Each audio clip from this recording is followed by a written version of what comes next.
Does a person who's going into sales need a college degree? No. No, it's unnecessary. What if he has a college degree? Is that a plus point? Depending on the industry, to certain companies, it may be a plus point. For me, as a person that hire people, no. So what I don't give level a of shit about your degree. education or knowledge that he needs over there? Really, you don't even need a high school diploma. Really? You just got to be a people person for starters, Okay. and get your product knowledge. And you know what I mean. Some people have scripts and presentations and shit they have to remember. Yeah. And if you take the time to learn that and go in there and make it your own and recite it, then you should be successful. What are the like 3 most valuable qualities a salesperson should have? Like your intuition, those kind of stuff. Like Personality, Mm. honesty, and the ability to care. Welcome to News, Nonsense, and more.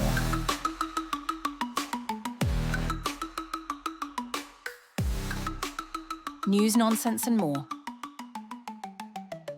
Hi, welcome to another episode of News, Nonsense, and More, where we bring community members into our podcast. We get to learn more about them. We get to learn about their stories, what they do, their principles, what motivates them, and most importantly, stories that are more relatable to, everyday people, because that's what we do in this podcast. We bring everyday people to talk about their stories and who they are as a person and how they make the similar changes, how they can motivate the people around them. And, ultimately at the end of the day, we're just like the little building blocks of society, right? And we all come together and we build society to what it is, right? So with that being said, I'd like to welcome Victor to our podcast. Thanks for coming today. I know we've been talking about it for like We've been talking about it for weeks and weeks, and he's finally here. And I really appreciate you coming to the podcast here today because it's not only about like we have a lot of people from Nepal that come over here, but we also had like a few people from Venezuela, who's from Mexico, and we like to keep this podcast more diverse because we want to bring it diverse because we want to like showcase like we can all come together on this podcast and showcase that we all have similar ideologies. We might be different in certain ways, but ultimately, when we sit down and we talk, there's a lot of like there might be a few differences, but there's a lot of similarities as well. You know what I mean? How we look at life and all that stuff. And so one of my questions to you is, if people had wants to know who Victor is, because obviously, people don't know who you are. So take a moment to really like, introduce yourself to our audience, who you are, where you're from, kind of like for them to get to know you. So that way, when we get more deeper into like what you do, what you've been through, and your philosophies of life or your principles, they can kind of resonate more with you. Okay. Well, first off, my name is Victor. As far as me in a nutshell, I would say probably crazy. Great way to start. Right? He's crazy. Just hold on with it. I did not know that. To do what I do, I mean, it takes a little bit of crazy, So I'm in a sales background. I was introduced into the sales world at the age of 18 by a multimillionaire named David, and he took me under his wing and kind of enlightened me on skills that I didn't even know I possessed. And it just kind of started me on this wild, crazy journey, so I think that anybody that's in sales, there's a little bit of crazy in it. And I think that as it pertains to all, if not all successful people, there's a little bit of crazy in there, especially when you're doing something different than what other people do.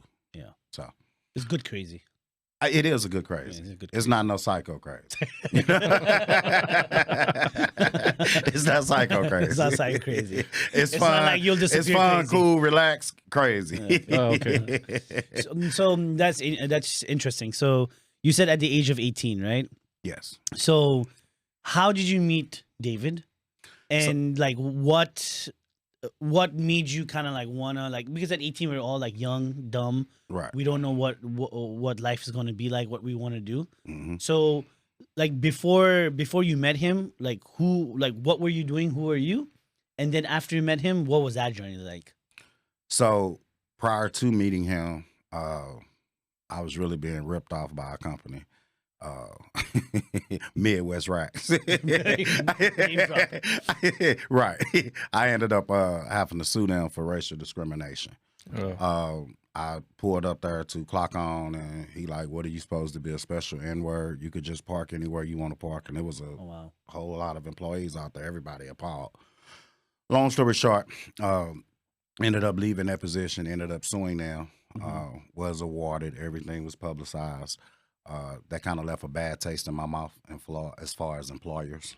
So I applied to an ad in a paper. Ended up going to an interview. It was about 65 people in this room. The guy, David, awesome guy. He just pulled me out the room. And he's like, "It's just something about you. You stand out amongst everyone, you know. And I want to offer you the position, but I want to be your mentor. And I want to take you under my wing and teach you the art of sale and everything that come with it." And he told me three things mainly. One thing is, always remember that if you hang around 4 broke people, you'll be the 5th. At 18, I didn't understand that. But as I get older, it makes a lot of sense. 2 was, if you learn how to sell, you'll never be broke. Because you can go anywhere in the world, and as long as you have a product or a service, you can sell. And 3 is, you're only as good as your 5 closest people around you. So I had to take all of that into perspective. He took me through a very rigorous training program. It was a wholesale fragrance company, what some people call the fake shit. But it was a 3.3 ounce bottle. It literally had a squiggly line on it for the men and a flower for the women. And it had a little black top on it. So I didn't know anything about sales. He put this case of cologne in front of me and he said, "Here, go sell it." I'm like, what the hell? You know what I mean? I'm terrified. So I started going on the parking lots, and at first I wasn't getting any sales, and then I started being creative with it. I used to take a bottle. I used to keep a bottle in my back pocket, and I would pull it out. I would say, "Hey, quick question, bro. What kind of cologne you wear?" And they'll say, "Oh, I wear whatever the current fragrance is." I say, "Here, check this out." And I shake it up. "Smell this." They'll smell it. They say, "Oh, that smells good." I'll be like, "Shake it up again." I say, "You see all of them bubbles? That's all the panties gonna be dropping when you put this on, bro. Shake it up again for me, bro. Shake it up again. Shake it up again."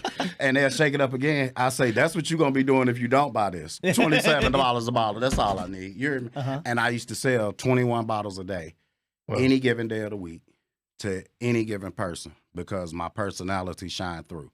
And they used to always say, "I'm not gonna wear this fake shit, but I like you." I say, "Look, bro, as far as I'm concerned, once you give me $27, you could throw it up in the air. If it fall down and don't break, I'll pick it back up and go sell it to the next person."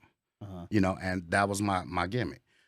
Long story short, ended up at the age of 18 owning my own company because I kind of excelled through their training program. They sent me to Kansas City, Missouri to help people launch a company. And that was kind of when I developed that I had a knack for business, you know, and we had competition there. It was some kind of little frosty company that had the same kind of packaging, but their bottle had a little frost, some kind of frost bullshit on it. Anyway, I'm like, they killing us. So I went and got a job there, infiltrated their company. I had to learn. But that's really, really smart, because not many even people think about that. Like, what is their competitive advantage, right? Right. What are they doing different? Absolutely. And then you need to go there and you need to see, like, what are they doing? Because absolutely, you're humble enough to go there and kind of like admit, like, okay, they're doing something better. Right. Right. You kind of admit defeat at that moment. Right. But then you kind of go there and you already have a plan to kind of know this. And this is all, like, at the age of 18 to like... Right, at the age of 18. God, I was just being taught that, and long story short, as far as that company, I ended up leaving shortly after because I just needed to know what their product is, what are they saying, how much they sell it for, who their top producers are, because I already know I'm taking them with me. Whatever they're being paid, I'm going to double it, period. Okay. You know what I mean? Yeah. And that's how we launched that company.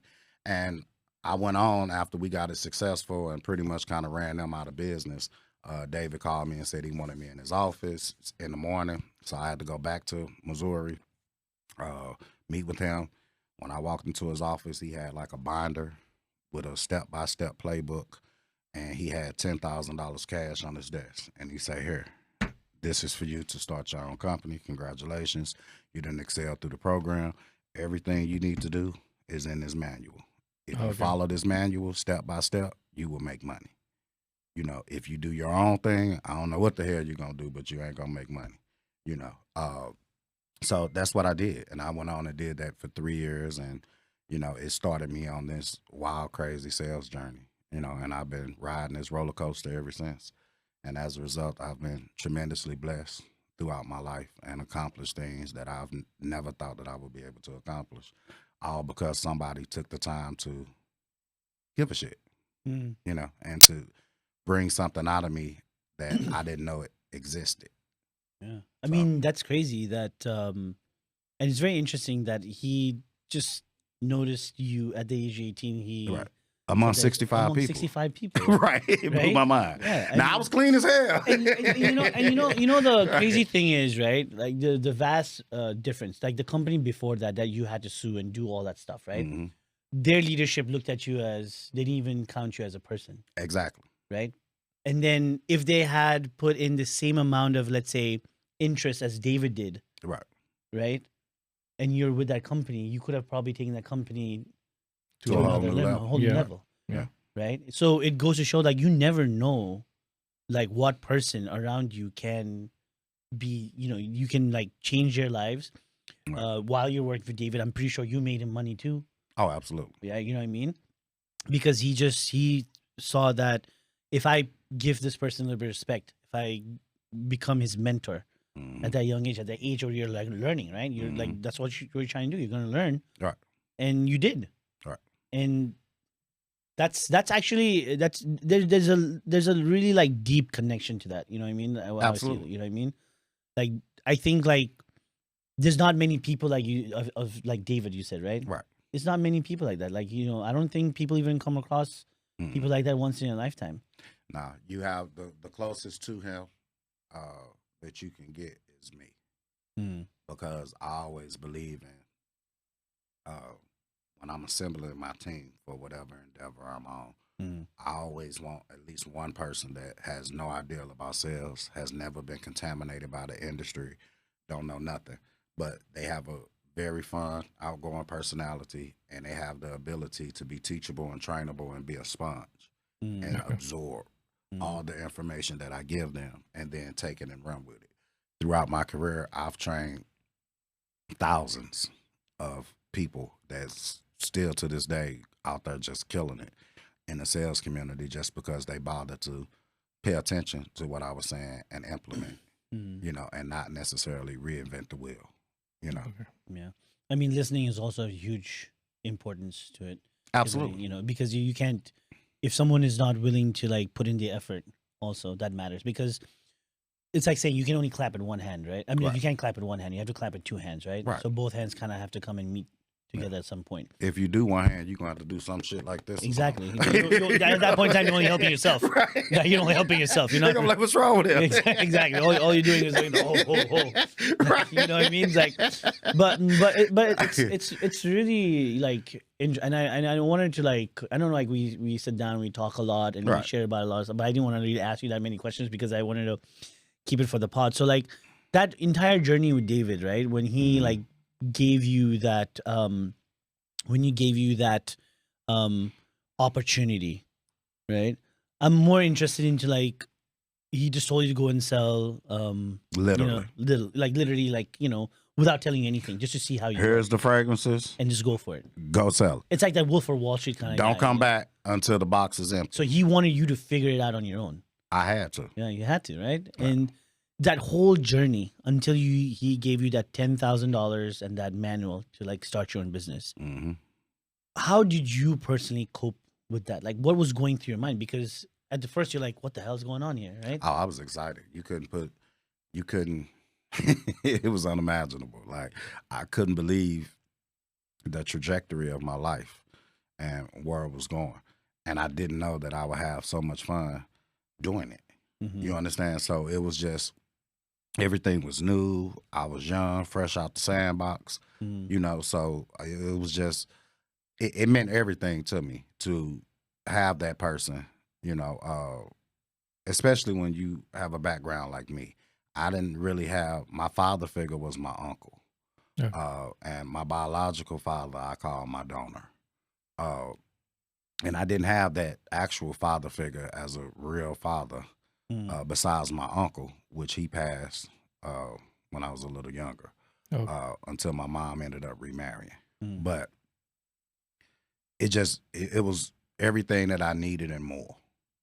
You understand? Yeah. And I think that to this day, he don't even truly have any idea of the impact that what he did had on my life. You understand? Yeah. And I always try to pass that forward. But he couldn't have done it any other way because I was very stubborn. You know what I mean? You don't like, say. Yeah, for sure. Like he had to literally give me that and create a scenario where it's sink or swim. Yeah. You know, and at the time I couldn't swim, but I'd be damned if I sink. Yeah.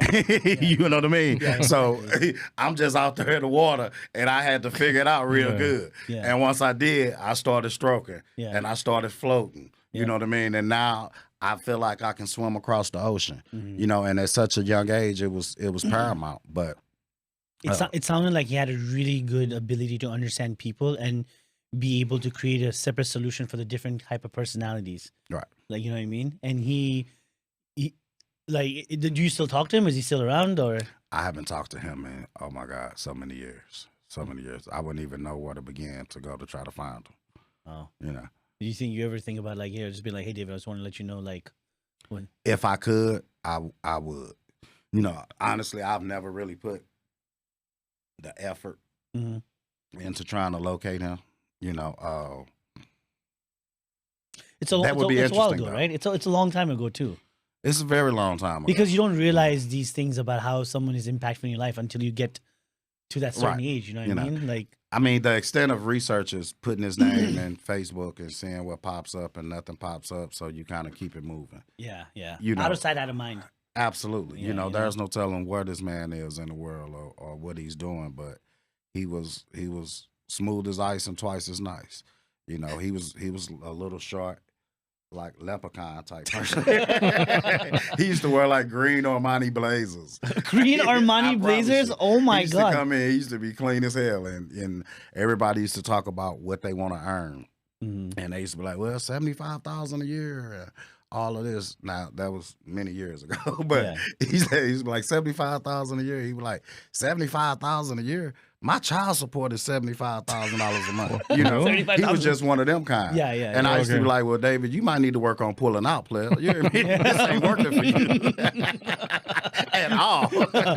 Pull out game is so bad. You need to Let try me help something you. Let me teach different. you. Need you to try something different. You know, but But he was killing it. in a way, he was like motivating like other people. Like in a way, Right. like he was funny.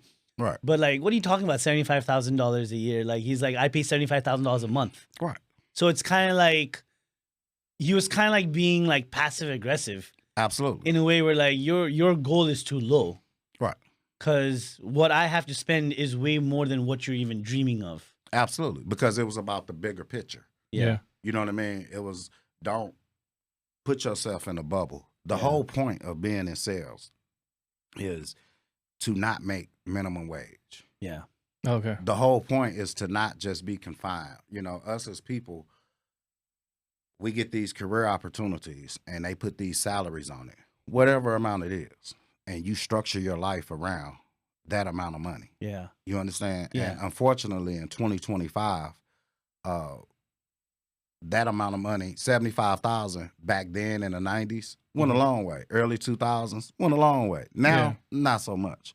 You know what I mean? It's different where we're in an era now where six figures It's not enough. don't even go as far as it used to go because everything is higher. Yeah. But at least with sales, you get normally you get a salary and you get an override or you get commission if you're a selling manager. You know what I mean? So you always able to increase your income. Okay. In the sales world, you don't go to your superior and say, "Hey, I need a raise," because they're gonna tell you, "Hey, go sell more." Yeah. You know what I mean? You want to make more money, go sell more. True. I mean, you're in control of your destiny. And when you, whether you dealing with business owners or dealing with homeowners or whatever it is that you're doing, at the end of your presentation and the amount of sales that you get or the sale that you make and the commission that you make off of it is a reflection of your effort, hard work, and how you were attentive to these people Yeah. and able to prove or show to them how whatever product or service you're offering solves their problem. Yeah. You understand? Yeah. Yeah. And then it always boils down to the economics of it. Yeah. So now you just have to make it make sense. Yes. You understand? So it's so many levels, and it teaches you really how to understand people, how to read people. You know, rather you having 30 seconds with them, you on a phone call with them, or you in person with them, you able to read and assess at a rapid pace. That's when you know you're really good at sales. Kind of like critical thinking and problem solving at the same time. Absolutely. Absolutely. Yeah, even the percentage is directly correlated with the increase in inflation, right? So Absolutely. yeah, so if the the cost price of the thing is going up, then your sales is also gonna like correlate. Is that true? Like something Yes. used to cost $10, now it's $20. So 10% of $10 is just one, and just 10% of $20. Does it impact the amount you earn? Depending on your industry. Depending on the Every industry is different. Yeah. You know what I mean? But for the most part, yes, you're right. You know, so when things are higher, Yeah. then now you're selling them at a higher rate. Yeah. Therefore, you're getting a higher commission. Yeah, exactly. You understand? Yeah. But some companies kind of cut that shit short. They be like, nah, Okay. I'm playing. We're not paying you more. You know what I mean? Like, Yeah. and you have to watch that because they will cap you. Yeah. Okay. You can make up to this amount of money.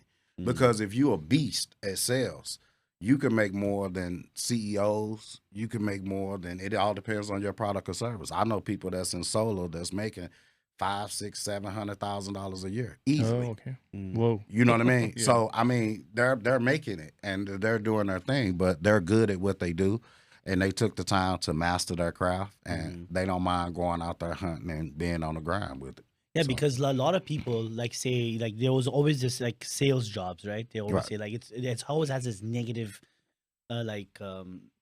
in society. Yeah, Absolutely. it does. They Yeah. always have a negative outlook of why you're doing sales, Right. you know, or a car salesman is like you Yeah. know like they always say something bad. It also depends on the industry and stuff like that. But it Right. usually has this you're not successful kind of like image. Absolutely. You know what I mean?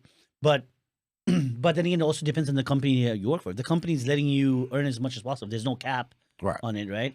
Those are the best companies you want to work for. Because I remember when I worked in sales, like an AT&T, like I remember like smartphones weren't a thing.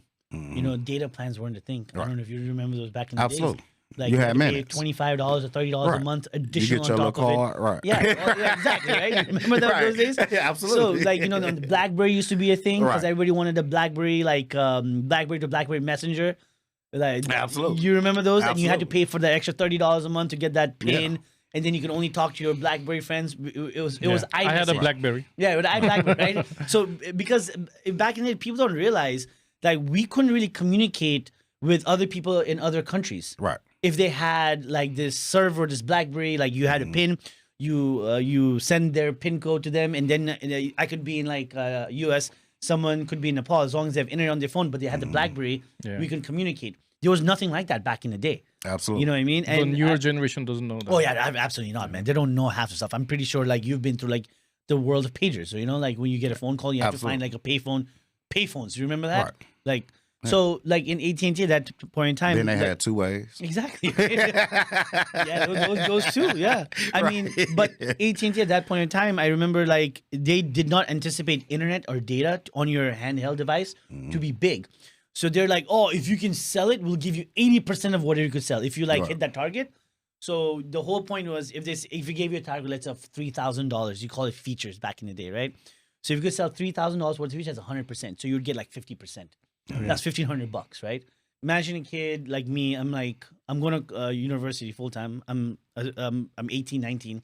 I'm working there, and $1,500 is a lot of money back in early 2005, Absolutely. 2006, right? And then they said like, oh, but if you get to 140% of your target, Right. we'll give you 80% of whatever you sell. Absolutely. Man, You incentivized. that incentive, just that structure in itself, right? Right.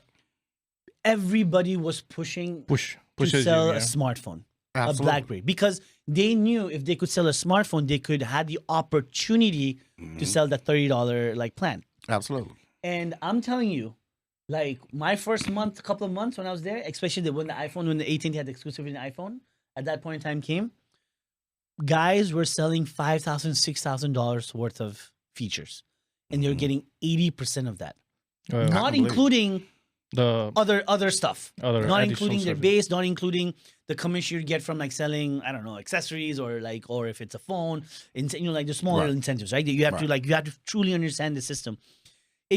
People made so much money to the point the company next year was like, we got to cap this, Yeah, okay. Absolutely.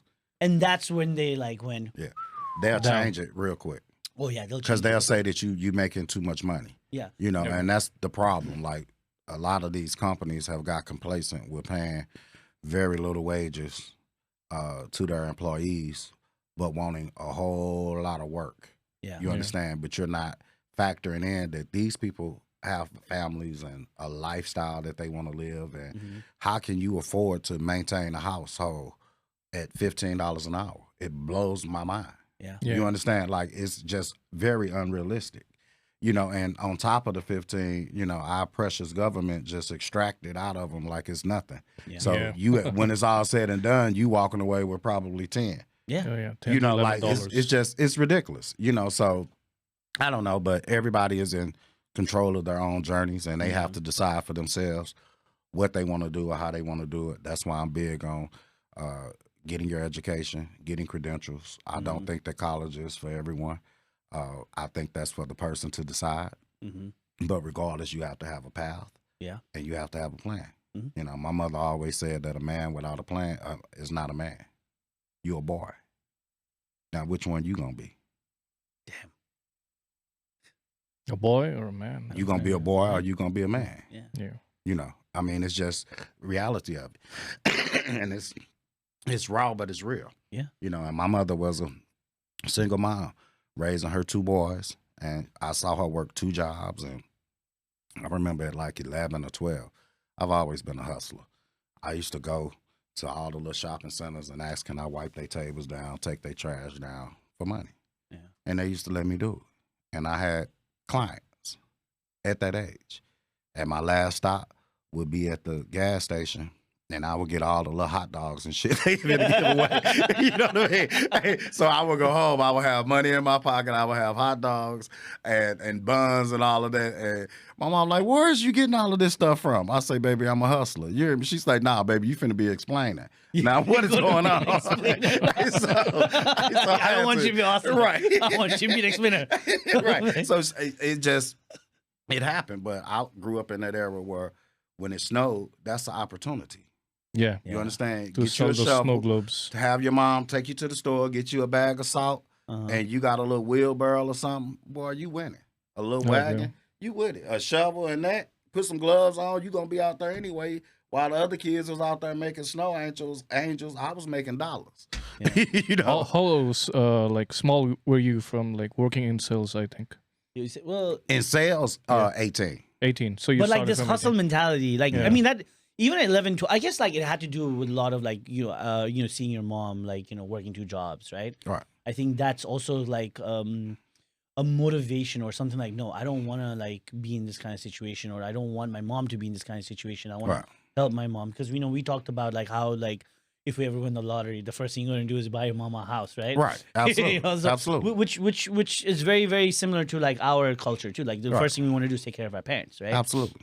So like I think like you don't meet that many 11, 12-year-olds, especially back then, to think of like, hey, you make the snowman, I'll go make the money. Right. Yeah. You know what I mean?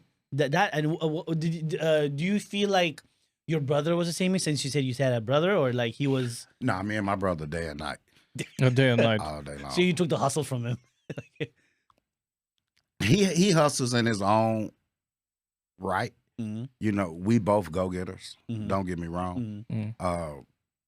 We just have different paths. Yeah, You understand? Yeah. We're different from day and night because he seemed to forget certain things that I remember. You Mhm. understand? Mhm. We didn't grow up with everything that we wanted, Yeah. but we were okay. You understand? We didn't have to just eat ravioli and ramen and none of that shit. My mama liked crab legs and steaks and all of that. So that's what she kept in her freezer. So when I started dating, I used to be like, they used to be like, take me to get some crab legs. I used to be like, do you have that shit in your freezer? They'd be like, no. Well, you ain't no real crab leg lover then, baby. You trying to spend my money. You know what I mean? Let's make this make sense. You know what I mean? So that's It's how the you truth. that's how you used to vet. Absolutely, absolutely. I promise you, if I go to my mama house right now, my right hand Oh, guy, my I open God. up her deep freezer, it's going to be a bag of crab legs in there. Oh, It's okay. going to be several steaks in there. That's what we ate. Yeah. And that's what she still eat to this day. So, I mean, I just look at things different. I want to know like how like you used to vet people by asking them because that's a new one for me.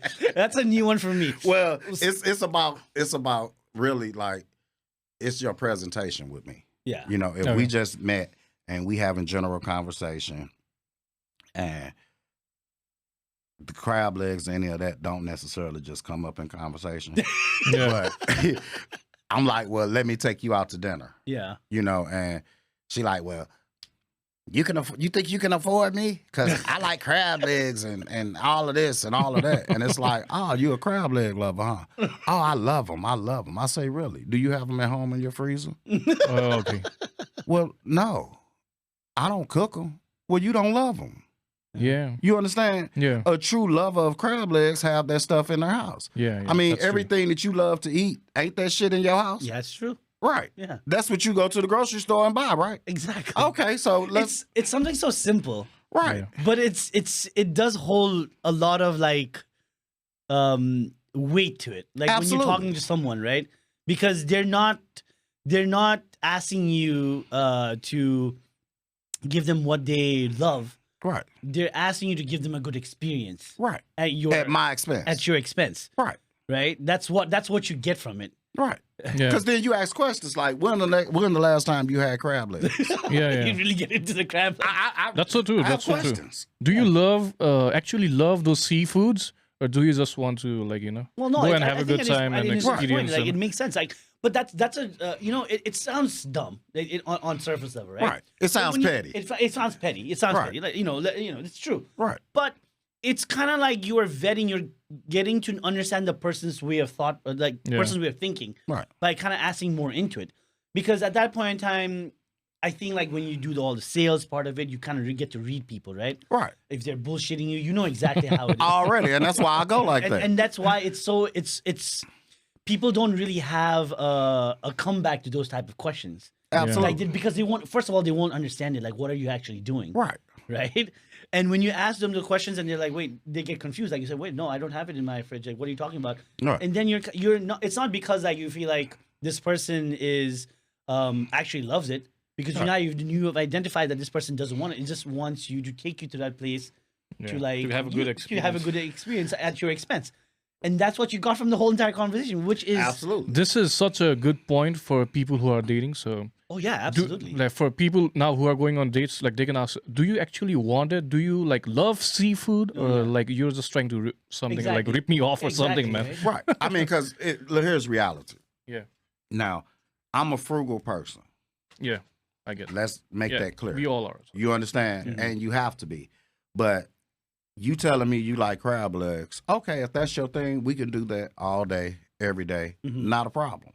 You understand? But now I got a whole nother set of questions, because I got to see if you $100 or better type of woman that's worth me spending that kind of money. Yeah. It's just like if you like steaks. Just because you like steaks don't mean we got to go to some of these high-end restaurants that we paying $300-$400 for We don't dinner need and to. stuff We don't like need that. to. Yeah, exactly. That's crazy. Like, why am I trying to prove something to you for? Exactly. You know, It how much doesn't- you make again? It doesn't even have to be. It doesn't even have to be a woman. It could just be somebody that you are trying to build like even a business partnership with, right? Right. Because it can also Yeah. apply over there. Because like if this guy's coming to you and bullshitting you, you can literally utilize the same technique to really understand, is this guy real or not? Is Right. he knowledgeable? Is he just saying the things that I want to hear?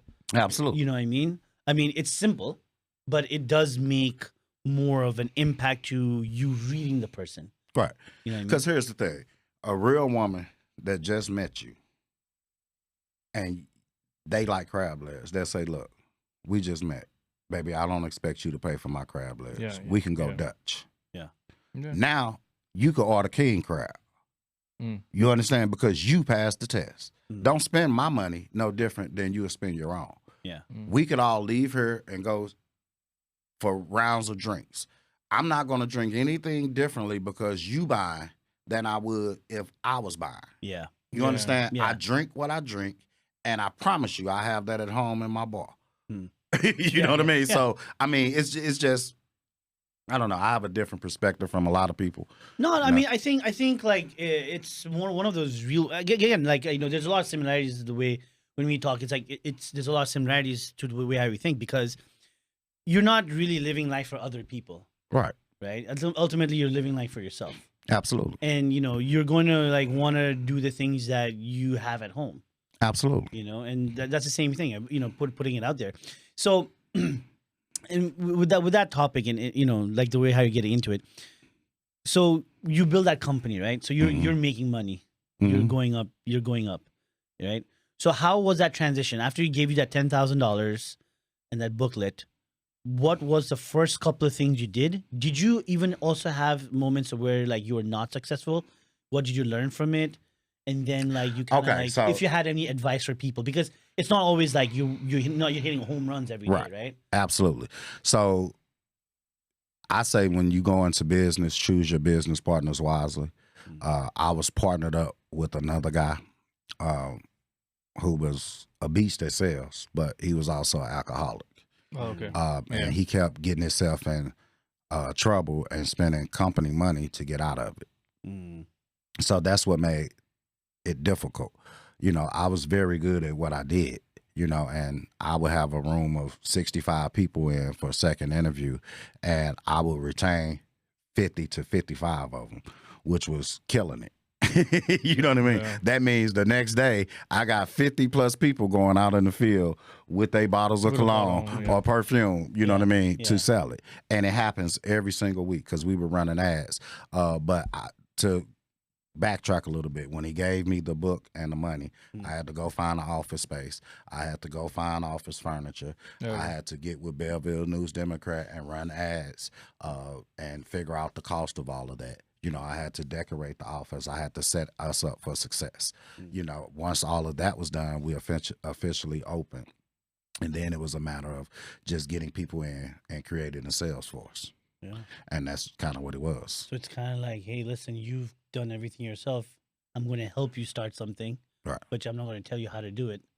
You need to figure out, you need to read that booklet and figure that out on your own. Right. And some of them we would go out there in the field too, because And I wasn't on Davis level Yeah. at that point. I'm starting from the bottom. How old were you when you were like doing that at that point? in time? 18, 19, and 20. Okay, so you're still like under the age of 21, and Yeah. you're like. I had fucking keys to my own company, and I had 65 employees before I had keys to my own house. That's crazy. At You 20. know. So he's really like fast tracked the Everything. potential in you. Everything. He changed the whole trajectory of my life. Look, I come from East St. Louis, Illinois, which is considered the hood. You understand? Yeah. And to make it out of there, you know, in East St. Louis, Illinois, it's sad, but it's true. So whoever watched this to get an attitude, you know me and you know you can kill yourself because I tell the truth. But East St. Louis is a hood. If you want to do illegal activities, Yeah. such as sell drugs or be a thug or a gangster or something like that, that's the place to do it. If you were somebody that wanted something more out of life and didn't want their retirement plan or their benefits that come with it, then you had to find something else to do. You know, so with David coming into my life and teaching me that gave me that exit strategy, because I knew then that it was just a matter of time before I'll move around and get out the city and do a whole lot of other things. Now, I went on to own a couple of other companies after that, Yeah. you know, but it started everything. Yeah. You understand? Because if it wasn't for him, I wouldn't have knew that I had this gift. Yeah. Yeah. You understand? Yeah. And if he had took my hand and baby walked me, I wouldn't have knew I had this gift. Yeah. It was only the sure will and determination to go back there with that box empty. Yeah. You understand? And a fistful of money. And when I went back, he took $10 for every bottle and he gave me 17 back. He say, wow, you sold everyone for $27. I say, that's what you told me, ain't it? I say, that's what it cost. Did I do something wrong? He say, hell no. You killing it. Yeah, exactly. He say, this $17 is yours. He said, and I ran a contest, so I'm only taking $8 per bottle. So then he turned around and gave me $2 extra per bottle. And I think it was like 24 bottles in that case or some shit like that. You know, but it was awesome. You know, it was a beautiful thing. And the company that was overseeing this was Centura Creations. And they actually used to front the product. So when you get your own office, it's that $10 a bottle. Okay. 7 go to the rep, 10 go to the company owner. Okay. And that's how you made money. And we used to sell 3, 4, 5, 600 bottles a week. Nice. You know, easily. This is like probably back in the early 90s, right?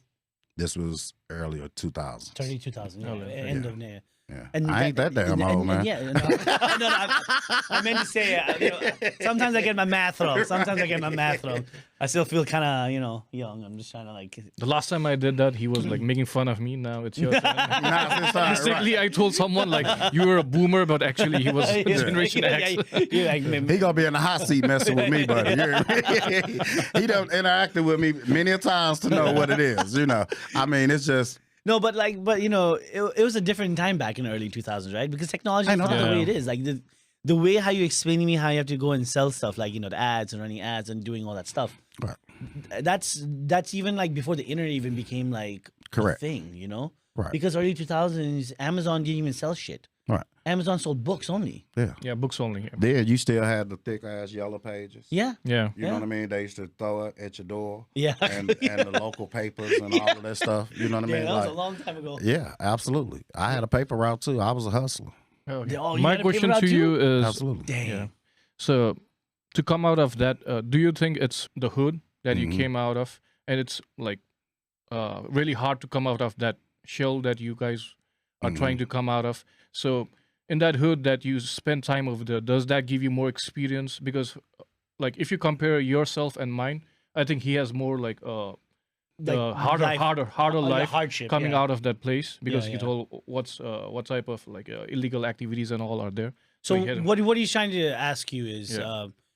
do you think being That able to shaped you. see that, you know, in East Illinois, right? Yeah. Do you think that kind of like also kind of shaped you in a way? Like that's what gave you the edge because like, you know, in sales. Yes. let me put it in this way, like South Asian like families, like Yeah, us, yeah, like yeah. how we grew up, we're always like sheltered and protected. Mhm. You understand what I'm saying?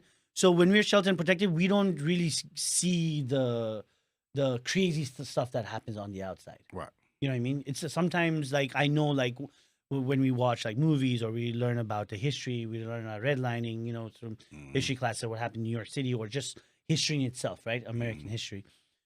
A lot of those things, even if you wanted to avoid it, it was not it was unavoidable, right? Right. You understand what I'm saying? Mhm. So, in where we come from, right? Like our like family, our like culture, Mhm. it's the family just kind of like really like puts the kids away on the side. Right. So we have no idea, Yeah, like of the real world. Like he probably hasn't like he probably doesn't even know what a hood looks like, Yeah, except for what is shown in movies. Right. I know what it is because I've been to New York. I've been to Harlem. Like, you know, Right. I've been to like parts of like Pennsylvania where like Right. houses are boarded up. Even downtown, even when you go to like, we were going to this stadium. I remember when I went to watch Barcelona, they came in. We had to drive through like a hood. There were homes that were boarded up. It was like, oh my God, like how did they have a stadium over here, right? I have seen that. I've experienced that, and it's kind of wild to see like, oh my God, something like this in America, because what they show you, when they show you what America is outside of America, it's New York City, yeah, that's skyscrapers, it. That's it. You know, and you're talking about someone who lived in another country. Right. They show Who's- you the best parts of The- America. The boys are the best parts of it. Right. So then Yeah. when let's say he's meeting you and you're talking about it, he doesn't actually have that understanding Mhm. of what it is. Right. You know what I Yeah. mean? So But that's what I'm trying to understand. Like, So yes, I think that in life you have choices. yeah, Just because you in a particular environment Mm. don't mean that that's your destiny, and it Mm. doesn't mean that it defines you. Yeah. Yeah. You understand? It's up to you to make a choice if you're going to go right when everybody going left, yeah, yeah. so to speak. You know, I was shielded a lot. Mm. okay, You understand? So I didn't get into a lot of the nonsense like some other people did. Mm. You understand? Yeah. And the people that I was involved with, they looked at me as the entrepreneur in the group. Mm. okay. So they furthermore protected me and shielded my companies and all of that from any of the riffraff that may go on. You understand? So community and people matter. Absolutely. Absolutely. Because at that age, when I went into another one of my companies, and I used to wear suits all the time. Yeah.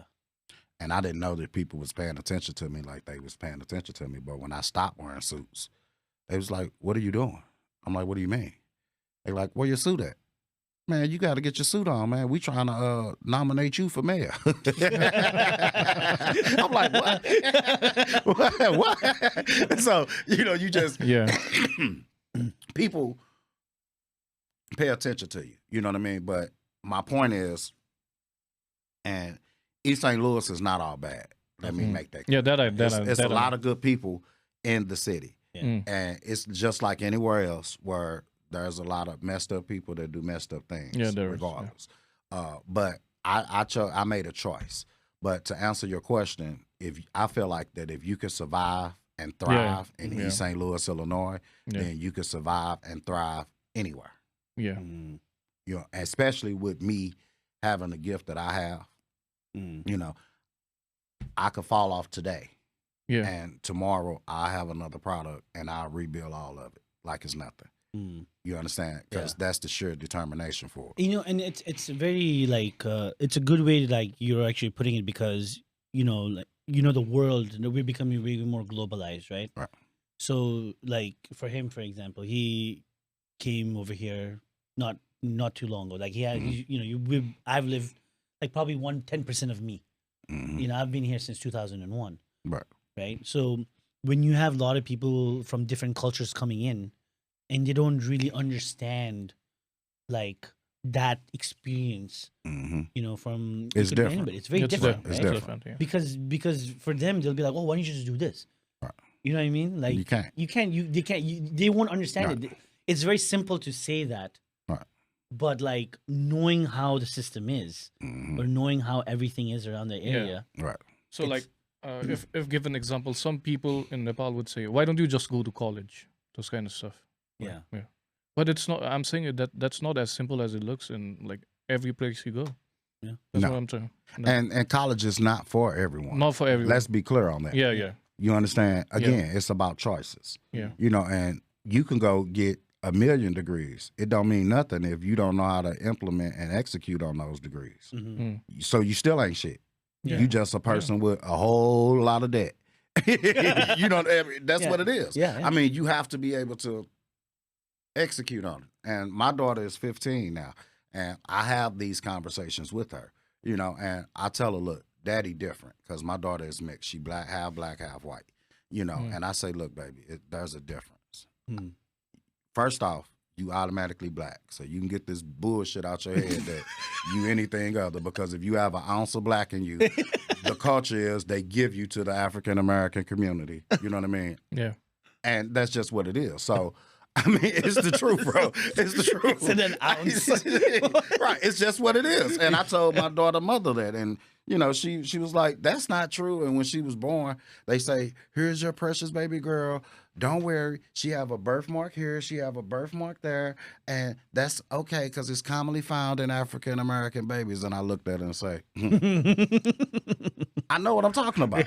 It's just what it is. Yeah. You can't make this stuff up. And that's only something that, like, as much as we say we're all the same, right? There's always going to be that, like, society divide. It's always in the back of the head, right? You know what I mean? People always think like that. You know what I mean? Well, I think that we are all the same. Yeah. You understand? Yeah, we are. As far as people and humans and, Yes. and all of that, I think that we have cultural differences. Mm-hmm. We have different perspectives. Yeah, a little. You know what I mean? Yeah. A lot. And it's just kind of what it is. I mean, you can be the type of person that look at the glass as being half empty or half full. Full, yeah. Mm. You understand? Yeah, Which one are you going to be? Exactly. You understand? Like, it's just what Sometimes it you is. just have to like, understand like it's, and you can't expect everybody to be perfect either, Right. the way you're thinking. And just sometimes you have to accept the way how like some people think. Obviously not the really bad ones, right? Right. But like ultimately there's always like this, like even when it comes to like South Asian people, or when it comes to like, Chinese people, or like when it comes to like South Asian people or Indian people or African American people, like, there's always that, or like, for example, it could be a dumbass stereotype, right? The way you Right. say like, when I watched Dave Chappelle, when he used to go to he used to do the skits where he goes to like one of those like his white friends barbecue, Mm-hmm. and they like have their own like spices because they know Right. that they don't put spices. Right. Yeah. And that's a stereotype. It's a skit, right? Right. It's like But it's true. It's true. It's true. It's But, true. It's true. But like and that's okay. Like it's acceptable. Like that's how it is.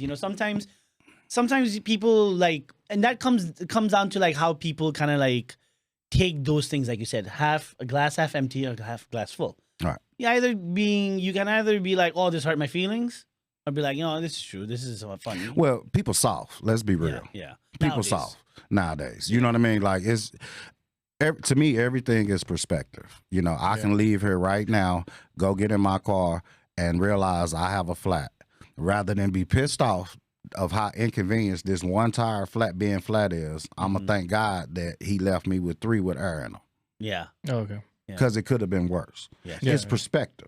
Yeah. You understand? Yeah. And when you get out of your feelings and you step back Yeah. from a situation and you look at it from different perspectives, it teaches you things. Mhm. When I was in the janitorial industry, and we used to clean the restroom mirrors, and to my employees, they thought that the mirrors was clean. But I say, no, the mirror is not clean. They like, well, what do you mean, boss man? I say, it's not clean. You got water spots all down there at the bottom. They say, how the hell you see that? Different perspective. Mm. You know what I mean? It's different perspective. If you look at that, you wiped it, your mind tell you it's clean because you don't see anything. But if you step back and you kind of look, Down to the then you'll side. see it. Now, common sense tell you it's a damn faucet right here. And when people wash their hands, water's back. You know what I mean? But even then, you have to kind of look at a different angle in order to see that. So when I used to go to buildings and do inspections, that's what I did. I would instantly, as soon as I opened the door, tip. Because that was the common spot that people never hit. Yeah. And then we get complaints about it. Because I guarantee you, if I don't go in there and do it, one of the employees is. And they're going to complain. Yeah. So if you take your time and you do things in a different perspective and you allow yourself to have a different perspective versus your own, then you're okay. And sometimes it's okay to agree to disagree. Yeah. Yeah. Absolutely. We don't have to agree on everything, but I'm not going to argue with you. Whatever. Let's agree to disagree. Let's move on. And you talked about how David, like when you sold all that stuff, he gave you like $10, right, or $17, and then you ran an extra like Right. competition, gave you $2. That goes to show me, or what it tells me is that he valued that employees or anybody that works for you Right. needs to get paid. Right. And I remember like when we were talking about what you're doing right now and how you automatically, when it came to the positions that you're trying to fill, right? When we spoke about that, your way of like, no, I want to make sure this person gets paid. Like that was your first like thought process. Right. So did David kind of shape you in a sense of like people need to make sure they get paid properly? They're like motivated, incentivized. Like, was that something that stuck with you from a very long time? I think sales in general did that simply because it's an industry where you get paid your true value. If you're a sucky salesperson, then you make Nothing. pennies on a dollar compared to what you should be making. But if you're really, really good at it, then you make a really good living. you know, and it don't matter whether you have a high school diploma or a degree or 10 of them. Mm-hmm. You understand? When you're good at it, you're good at it. Mm-hmm. You know, and you can go on and you can excel, and it's just a beautiful thing to have that happen. The main thing for me is you get paid your true value. Mm-hmm. Whatever that is. If I come into your home and I'm trying to sell you something and I leave away and I made $200, that was my value for that particular session. Yeah. You understand? Yeah. I come to your house, I make $2,000. That was my value from that particular session. Mm-hmm. No matter what, when I get in the car, I'm going to reevaluate things. Even if I sold it, I want to know, was there anything I could have did different? You understand? Because I don't use my gift for evil. Mm-hmm. I don't sell people what they don't need. Okay. You understand? Like, explain that. Like when you say, you know, because obviously we get the lingo, right? Right. Like when you don't sell for evil, or you don't have Right. those ways. So like for someone, a younger generation that's, you know, who might have this negative outlook of like sales or whatever it is, Right. or like just in general, or have had a bad experience with someone Right. who's into sales who. We all not created equal. Just like all police are not created equal, all military is not created equal. We're all human. You understand? And there's bad apples in every bunch. Yeah, Personally, I've never sacrificed my integrity for $1. If I did, I would probably be 50 rich right now. 50 times richer. Yeah. For sure. Yeah. You know what I mean? So I mean, it's just it's a different ball game. But I like to sleep at night. Yeah. But so you had the opportunity to maybe I think everybody has an opportunity to do that. to in sales, do right? that in sales, but you chose not to do it. Oh, absolutely. It's always around you. Yeah. You know, I mean, you trying to get it done. You What, know? what would you say would be the best? I know you talked about like you want, you know, sleeping at night and all that stuff, right? That's just That's how it is, conscience, right? right. But if you had to make the conscious effort, like when you're out there in the field and you know those opportunities does present itself, right? You get tested a lot. Right? Absolutely. You get tested a lot. So what if you had to give like the, you know, younger like generation of salespeople, like who might be listening or who like get motivated what you're saying? I say follow your heart. You know, no matter what situation, you know, you follow your heart. I mean, I genuinely care about people. You understand? I've done home consultations for umpteen years, and you know, I walk in and people are like, "Hey, Victor, we just want a quote. We're not buying anything." I say, "Well, hold on, slow down, player. I don't even know if I want to sell you anything. Can we figure that Okay. out first?" Yeah. Yeah. Mm. You know, and they'll go because they wasn't expecting it. Mm. You know what I mean? Yeah. And it's not disrespectful, but it's real. Yeah. You Yeah, it's coming, real. opening your door, assuming that I'm getting ready to sell you something, despite you set a damn Yeah. appointment for me to come here. Mhm. You know what I mean? No, I don't even know if I want you to have our product or service yet. So let's figure out if this is going to solve whatever issue or problem that you're having first, and then we'll go from there. Fair enough. Yeah. Because that one little thing that you said has created a lot of credibility in, you know, you as a person. Absolutely. Exactly. Like that's why, as you said, some people really hate salespeople, like car salespeople, because they don't get it. Like if you want it or not, after they showing, if you want it or not, they will try to make that sell. Yeah. Right. Like Yeah. how they try to sell you the extended warranty. Yeah. Extended warranty. Well, they push. They it. will try to they push it and make Yeah. that, and that's why like a lot of negative feedback is there for salespeople over there. Right. Yeah, but Absolutely. as you said, if you go with that logic, people won't have that negative feeling about salespeople. Here's what I'll say to answer your question. If you can maintain your integrity and still be a highly successful individual, it don't matter what you're doing. Mm. You know, it's not what you do, it's how you do it. Yeah. And no matter how big or small your job is, you go there and you be the best damn you can be. And you leave it all out there every single time. You understand? And no matter what happens, you know that you were able to shine and you will be remembered, you know, and if you're around the right people, they're going to reward you. Yeah. And now new opportunities come up because they see your work ethic. Yeah. They see that you give a damn. They see that you're willing to go that extra mile. They see that you have a different way of thinking than all the rest, you know. So now it becomes a question of, okay, will this person be a good leader? Mm. Because just because you good at something don't mean you good at teaching and training other people to do it. Yeah, that's Mm. true. That's true. You understand? Because as a leader, you can't have a selfish mentality. It's not about me. Mhm. You know, all the accolades and all the awards I done got over the years, I don't give a shit about that. It Mhm. all goes kudos to my team. Because Yeah. without them, I can't do anything. You know, and one of the things that David taught me was, it's not what you can do that will make you wealthy. It's your ability to teach and train other people to do what you could do that'll make you wealthy. Now, what you could do will make you rich. Mm. Don't get it twisted. Yeah. But it won't make you wealthy. Yeah. There's a difference. There's a huge difference. A Rich big, and wealthy, big yeah. difference. Yeah. You know, because now you passing it on to Yeah. somebody. Yeah. And to take somebody that's working at a Whataburger or whatever type of place, and you in there waiting on your food, and you see them just outworking everybody in there, and they care. It's like, I give that person a card. I say, hey, you want your life to change? Call this number, and let's talk. And if they call, we talk. I tell them who I am, what I can do, what I do for a living. You know what I mean? And the reason I gave you my card is because I saw you had a good work ethic. You know, don't know if you're interested in sales or not, but I could change your life. Mhm. Only if you're interested. Marinate on that. Call me back when you have an answer for me.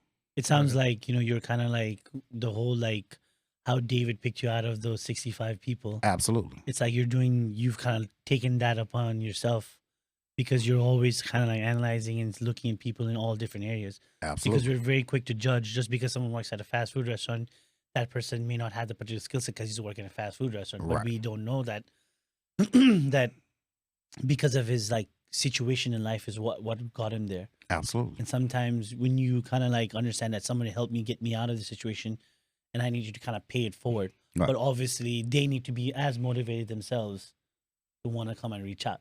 Absolutely.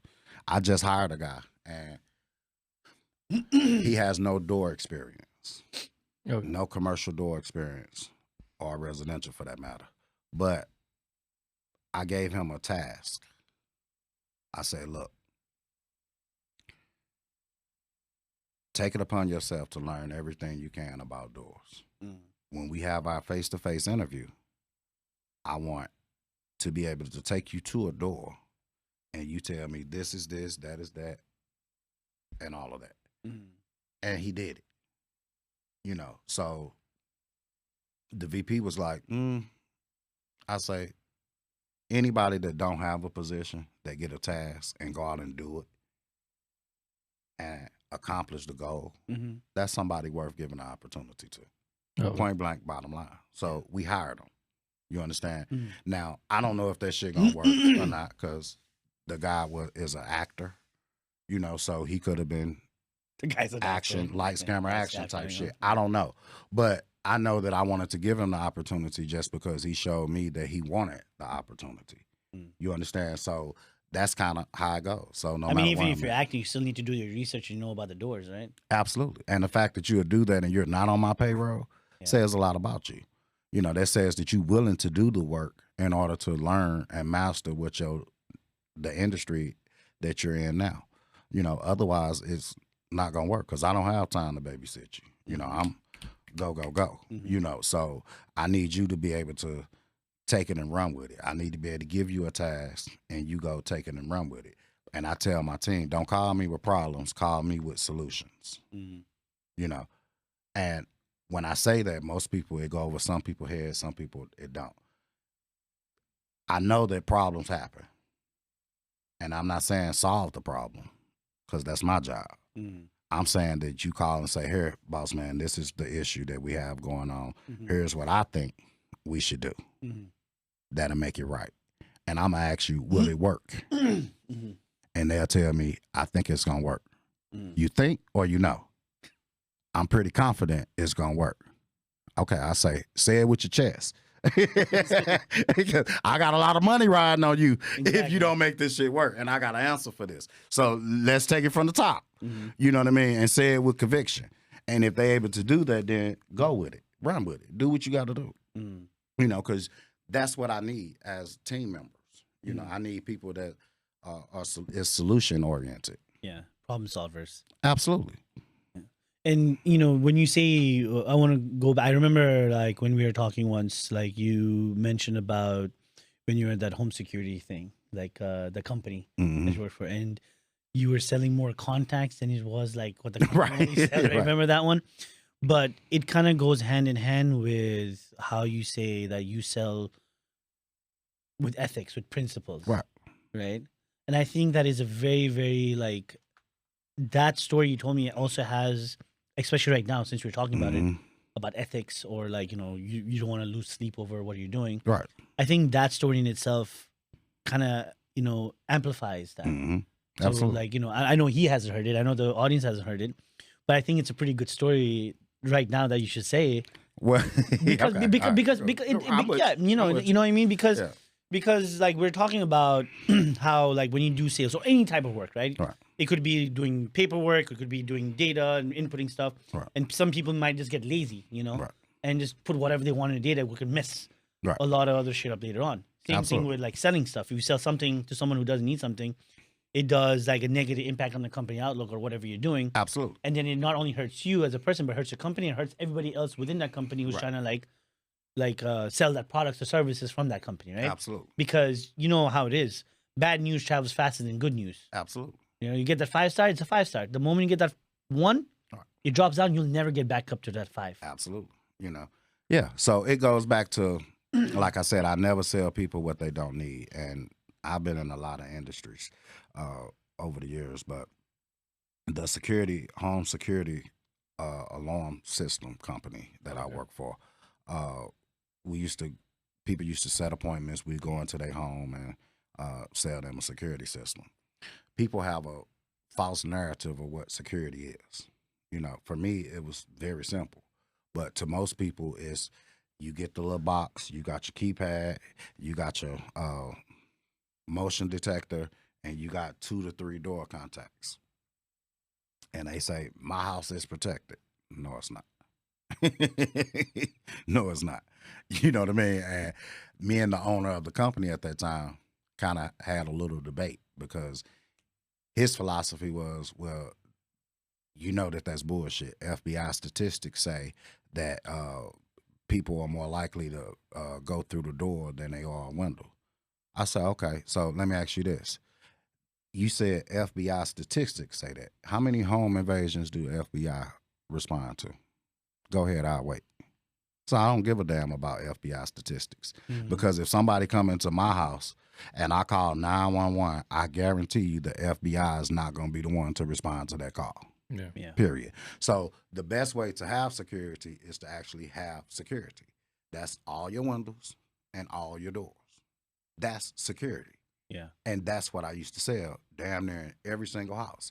And if you wanted the motion detector and the 3 door contacts, I would shake your hand and say, I am not the security consultant for you, but it's been a pleasure meeting you, and I do wish you good luck. And I will leave. And the thing you said about the motion detector and the camera. Right, because they'll be like, well, I just really want the motion and the 3 contacts and the cameras. I say, that's still not security, ma'am or sir. The motion detectors allows you to be notified once they're already in your house. You understand what I'm saying? Yeah. Security says security cameras allow you to see them carrying your shit out your house. No. You know what I mean? So which one you want? I'm trying to give you a system so you notified and they can stay on the grass instead of on your carpet. No. It's simple. I know it's expensive, Yeah. but this is what security is. You understand? Yeah. Because I like sleeping at night. And you're not going to show me or teach me otherwise. You understand? Like it's just reality. And most people are so naive to so many different things that it's ridiculous because I take things serious and it goes back to taking pride in what you do. You understand? You have a family here. You know what I mean? This is the most precious, most valuable thing in your life. Yeah. You understand? All this other shit can be replaced. It's insured, whatever. But your family is priceless. You understand? And in my house, because they would say, well, Victor, how is your house secured? Every window, every door. Period. if my daughter opened her window, it would say, Maya, room window 1 open.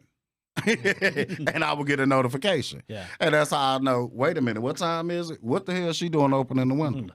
Now I might go to the camera that's right there at her window and see what I need to see. And if I don't see nothing out there, then okay, she just wants some air or something, whatever, you know. But it's knowing and having thorough protection of your valuables and the people that you love.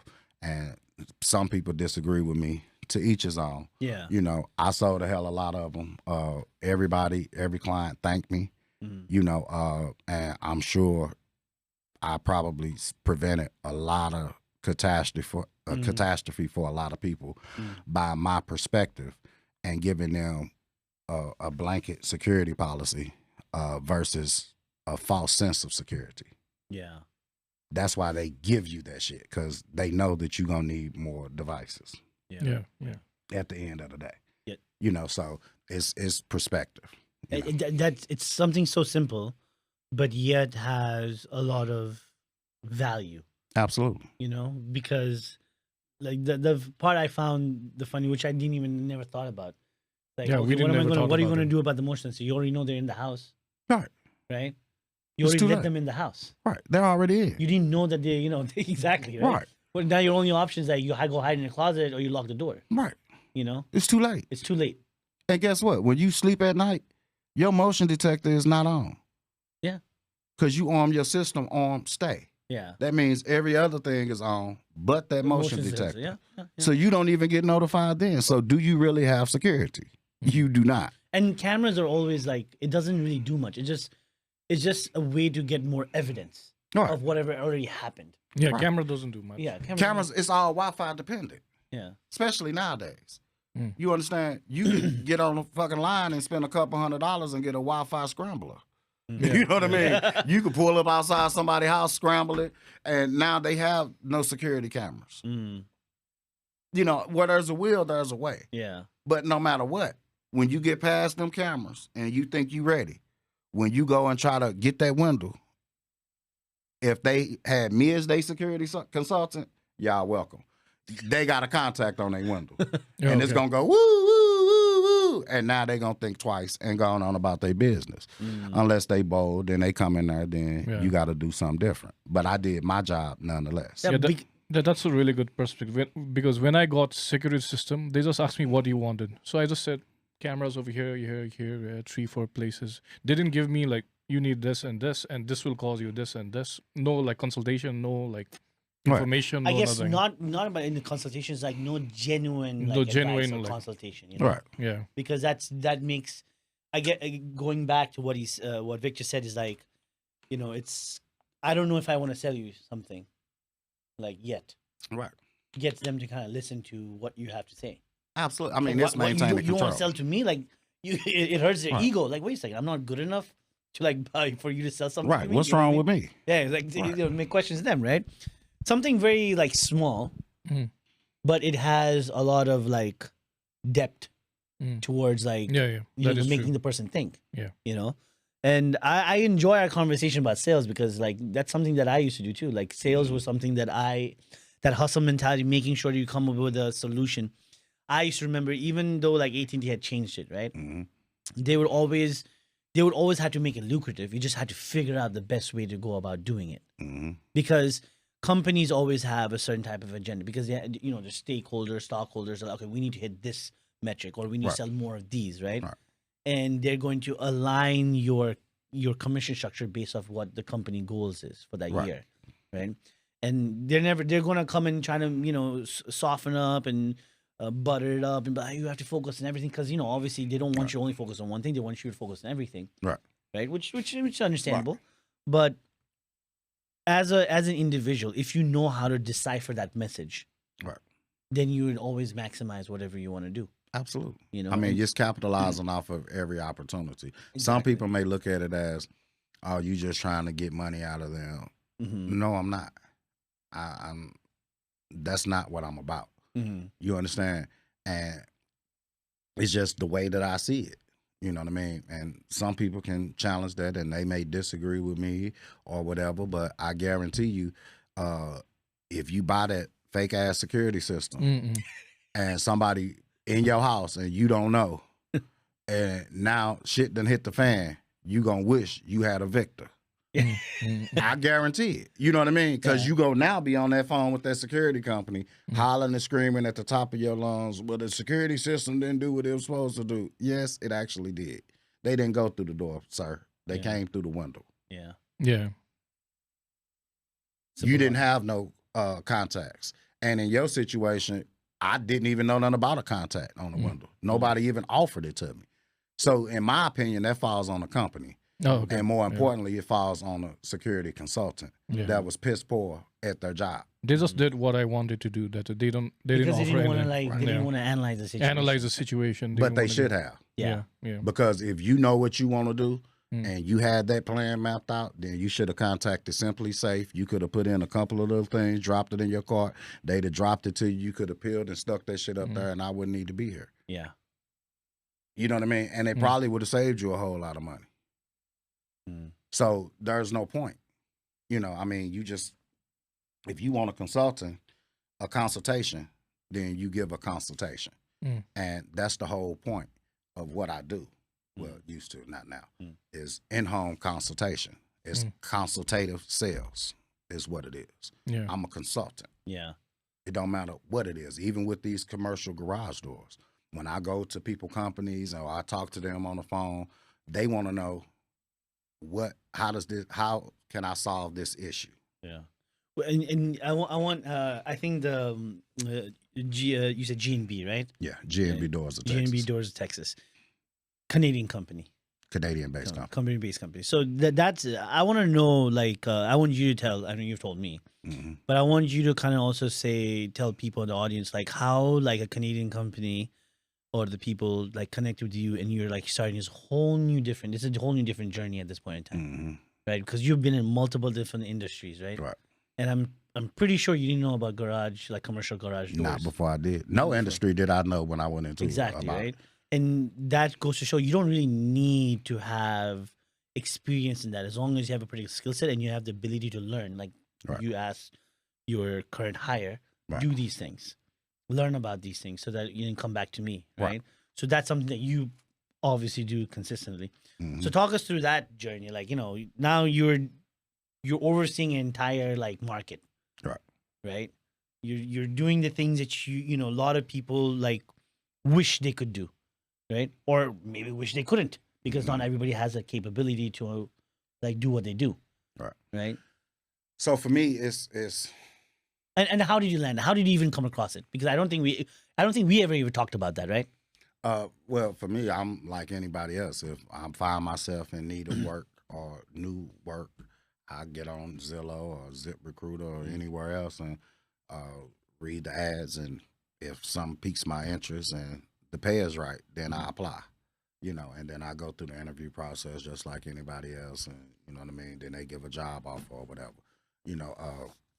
But with this particular company, you know, it's different. You know, I've built a lot of companies from nothing into something. You understand? So many times throughout my career, and I find myself doing it again now. You know, the challenge is. Well, first off, Texas is a different beast, you know, but it comes with its challenges because there's always roadblocks. You know, I have to be creative. I have to be innovative. I have to, sometimes I feel like I'm playing dodgeball. You know what I mean? And that's why I come into your store. It'd be therapeutic for me. You know what I mean? Just to get away from that shit for a minute. He spends like Mondays, he'll like spend hours. So let's talk about it. Right. And we still have to get to his math of how he does his like scratch out. Right. that is just that for me is just entertaining to see. Right. Because he's like he's talking to himself, but he's also telling me about his whole math of why something could be something. And this is how it could be. I was like, okay. Yeah. And just, I mean, it's different. So it's a lot. I've had to build their entire structure. They had no foundation here. They were under the impression because they're big in Canada that things was going to transfer over, and it did not. You know, so we basically having to build this company out of the mud. You understand? A whole different level of grinding. But I mean, it's business development. Yeah. So with all challenges and obstacles, my team and I strategize and come up with creative ways that we can continue to go up. Yeah. And that's the main goal, is to go up. You know, I can sit and talk about all kind of other things that's irrelevant, but my mindset is failure is not an option. Okay. So no matter what, we have to make it happen. I know we probably should be doing it like this, but they say they ain't doing that shit. So we got to do it like this. Yeah. You understand? Yeah. And this is just the job. So there's no point in crying or whining or none of that. You know what I mean? Let's just go do what we do, put our best foot forward. Let's go all in and see what happens. And lo and behold, sales. Hundreds of thousands, on track for over 1 million this year. You know, and we literally started with nothing. No lines of credit, no nothing. You know, and we had to build all of that up. Then I had to create those relationships, forge those relationships, get the paperwork and all of that stuff filled out after we went a little while. You know, it was a challenge for sure. You know, so now we're steady growing and steady thriving, and every week we're picking up new clients, and you know, it's a beautiful thing to see it come together when you have something that starts from nothing, and then you see it and you're like, oh shit, we're gonna get to 100,000. Woohoo! We had 100,000. All right, we're gonna get to 200,000. Woohoo! We had 200,000. And it's funny because as many years as I've been doing this shit, I still get excited. I still get a rush. You know what I mean? And it's all about the journey and living in the journey, and this whole experience of creating this division for this company and building it out. And the goal is to expand all throughout the United States of America, in which all of it will be underneath me. Yeah. And So- that's the reason why I wanted you to even like mention that is because, you know, there's a lot of like some of our viewers, you know, they're graduating college, Right. they're getting their business degrees, Mhm. right? Even from our own community or any other community, right? If they know that, you know, you are a connection for them after watching this, where if they feel like I want to reach out to this guy because I can learn something from you, and then that's something that everybody should do, because not only is, you know, Victor growing a company from the ground up, not only has he done it multiple different times, there's a lot of things that you can learn from him as well, right? Right. And at the end of the day, it's all about opportunity too, because if you're growing in Texas, this is the first, like the Canadian company coming to Texas and growing in Texas, then I'm pretty sure eventually you'll want to grow in Oklahoma. Right. You want to grow in Tennessee, So on and New so York, forth. New York. Kansas. Right. Kansas, all 50 states. Right. And for that, you need people. Absolutely. You know what I mean? Always. Always Now, need people. let's be clear. Not people. We need good people. Good people, yes. Yeah. You know what I Yeah, mean? motivated people. Right. I don't just need just a person Yeah. or just random people. I need I have a very strict criteria if you're going to be on my team. Mm. Because one thing that is the most valuable is my time. Yeah.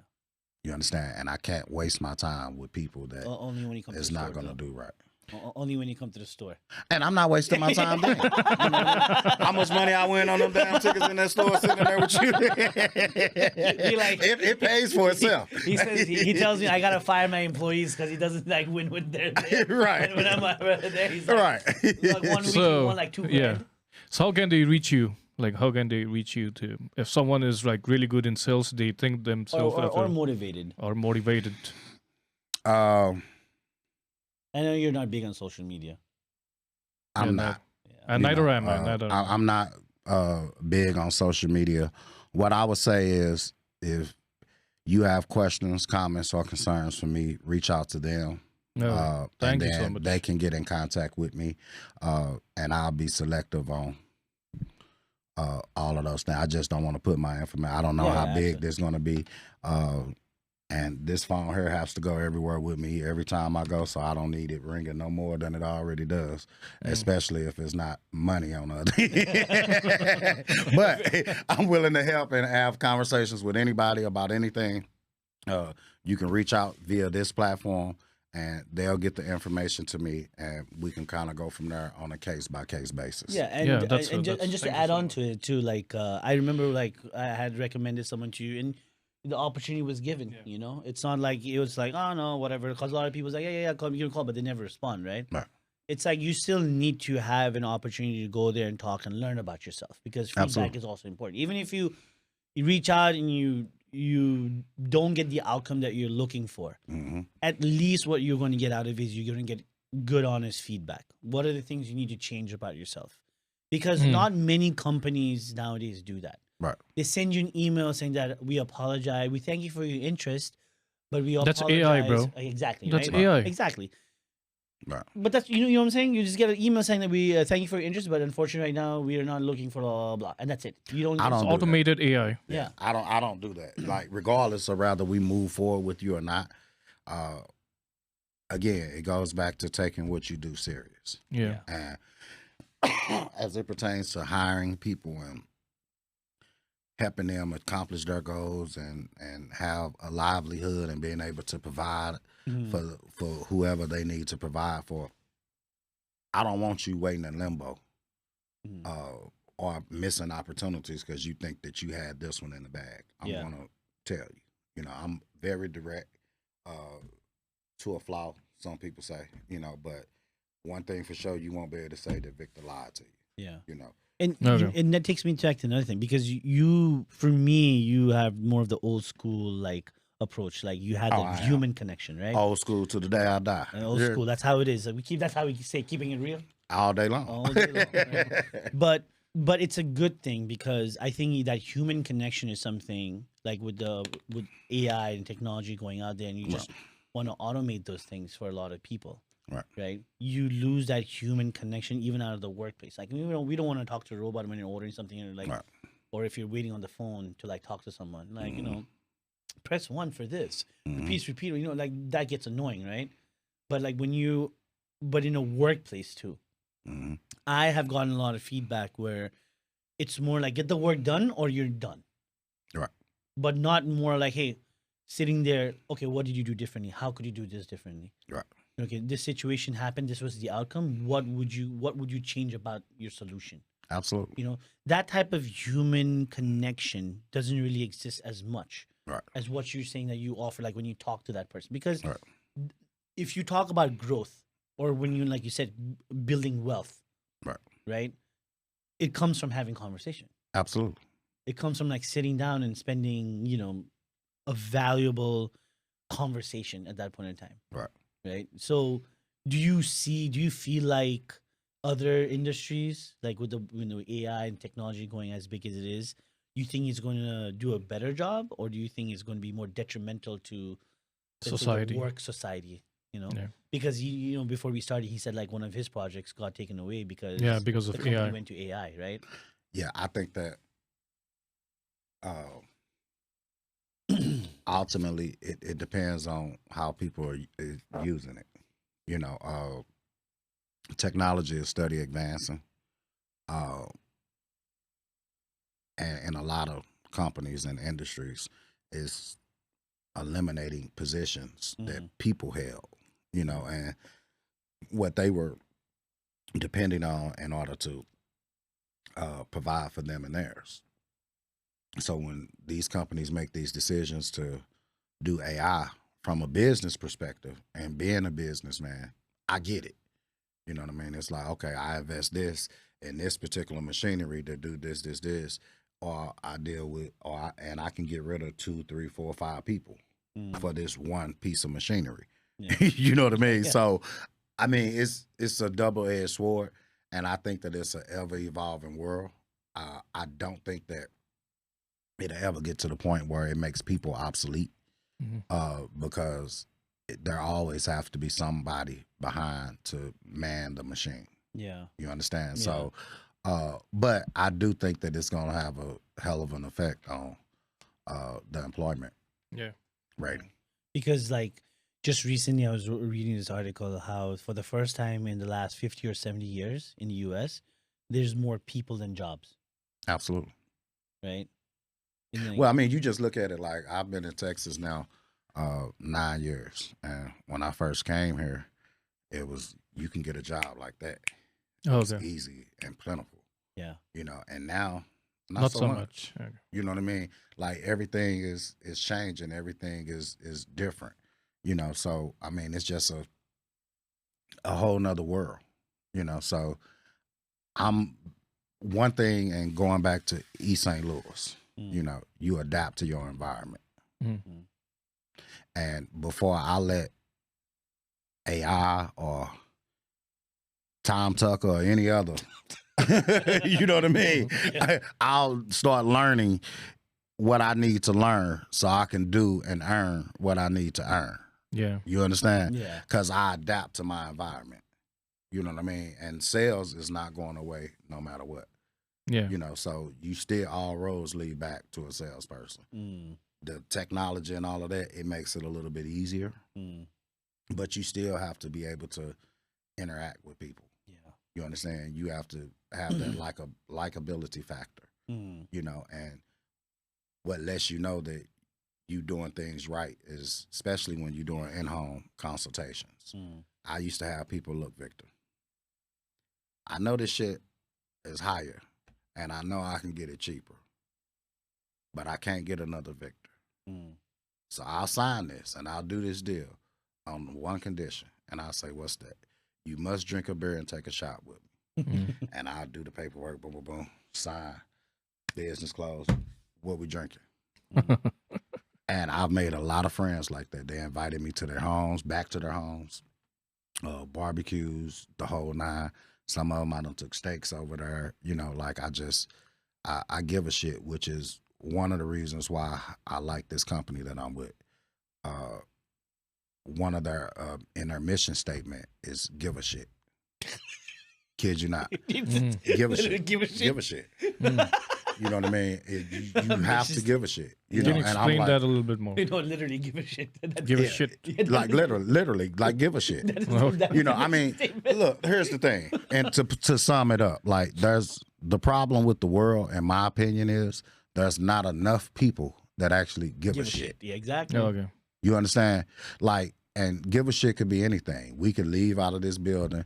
We could see some woman out there getting beat up or whatever. You know what I mean? It's gonna make us say, "Oh, damn!" And we got rushed to go try to help her, or Yeah. it's a car accident, Yeah. and we rush to go try to help, while other people just keep on going where they Or going and recording. Take a recording Yeah. See what and happens. world star and all this bullshit. You know what I mean? Like they on Facebook Live Right, and exactly. all of this type of stuff. Like it's But the ones who give a shit is the ones who are actually running up there. right. Not And recording. when I say give a shit, what I mean is you care. You care about what you're doing. You care about the people that you interact with. You care about your team. You care about their well-being. I have an open door policy for any team member. They can come in and just vent till they blue in the face. You know what I mean? And I'm going to let them get that out, because as salespeople, they got to have that sounding board. They got to have that outlet. And I'll give them advice. And then I say, okay, you done? You ready? You good? All right, now get your ass out there and go sell something. You know what I mean? And I'm gonna send you the invoice. And then we laugh, but it makes a difference to them because they know I care. You understand? Like I go to bat for my team.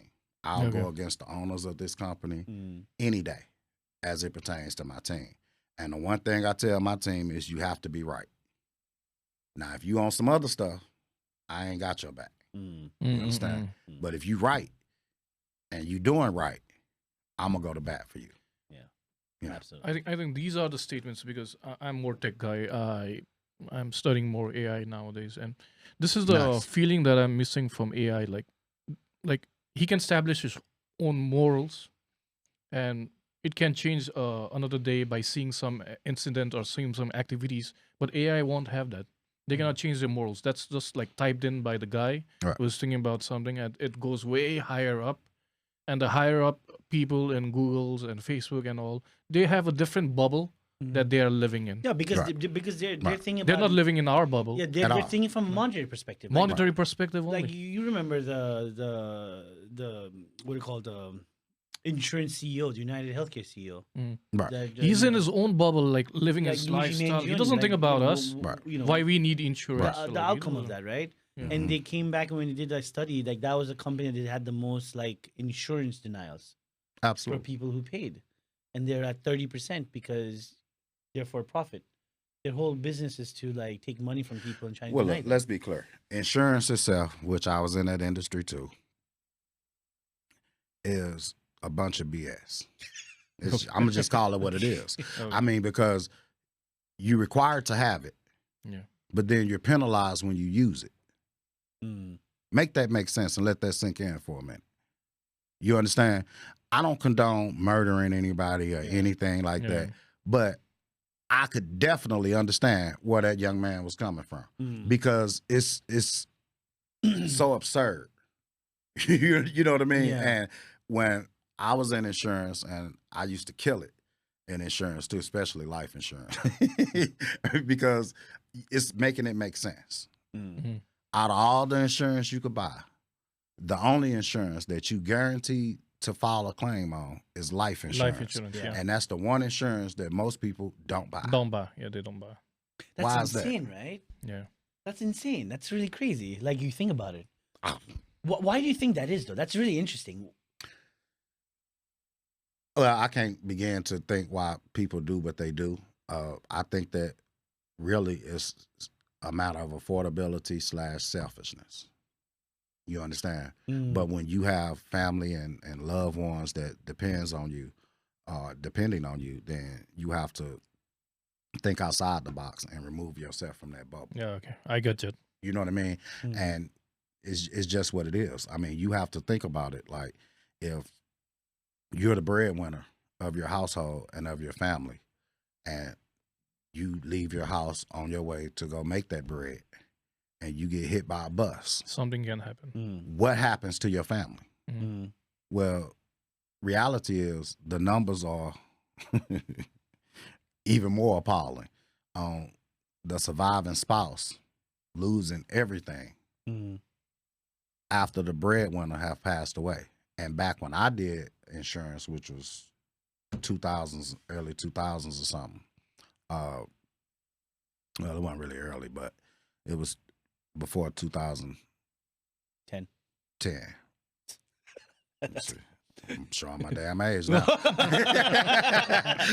It's like, wait a second, that's about But, right, 16 it was years ago. right. But it was 70%. 70% 70% of families would lose families, what a breadwinner passed away, everything. Uh-huh. lost everything, their homes, their Their home, cars, everything. Oh, okay. everything. Jesus. They And could that's not pay because the they weren't mortgage. protected. Right. Yeah. They just couldn't afford it because, you know, when you have that, I work, you stay at home, take care of the kids. You know what I mean? What happens when you're no longer here to work or you're no longer able to work? Mm. You know, and I get why people do that, but and this might create a little controversy on your show, but controversy creates cash, so let's get in it. You know what I mean? 2 incomes better than 1. Yes. You understand? I don't think that's a controversy anymore. I No, think that's it's something not anymore you because have of to. the You can't afford inflated it. prices. I don't. Can't afford it. Right. dude. I mean, even before then, 2 incomes better than 1. Yeah. And it's about strategically creating your lifestyle.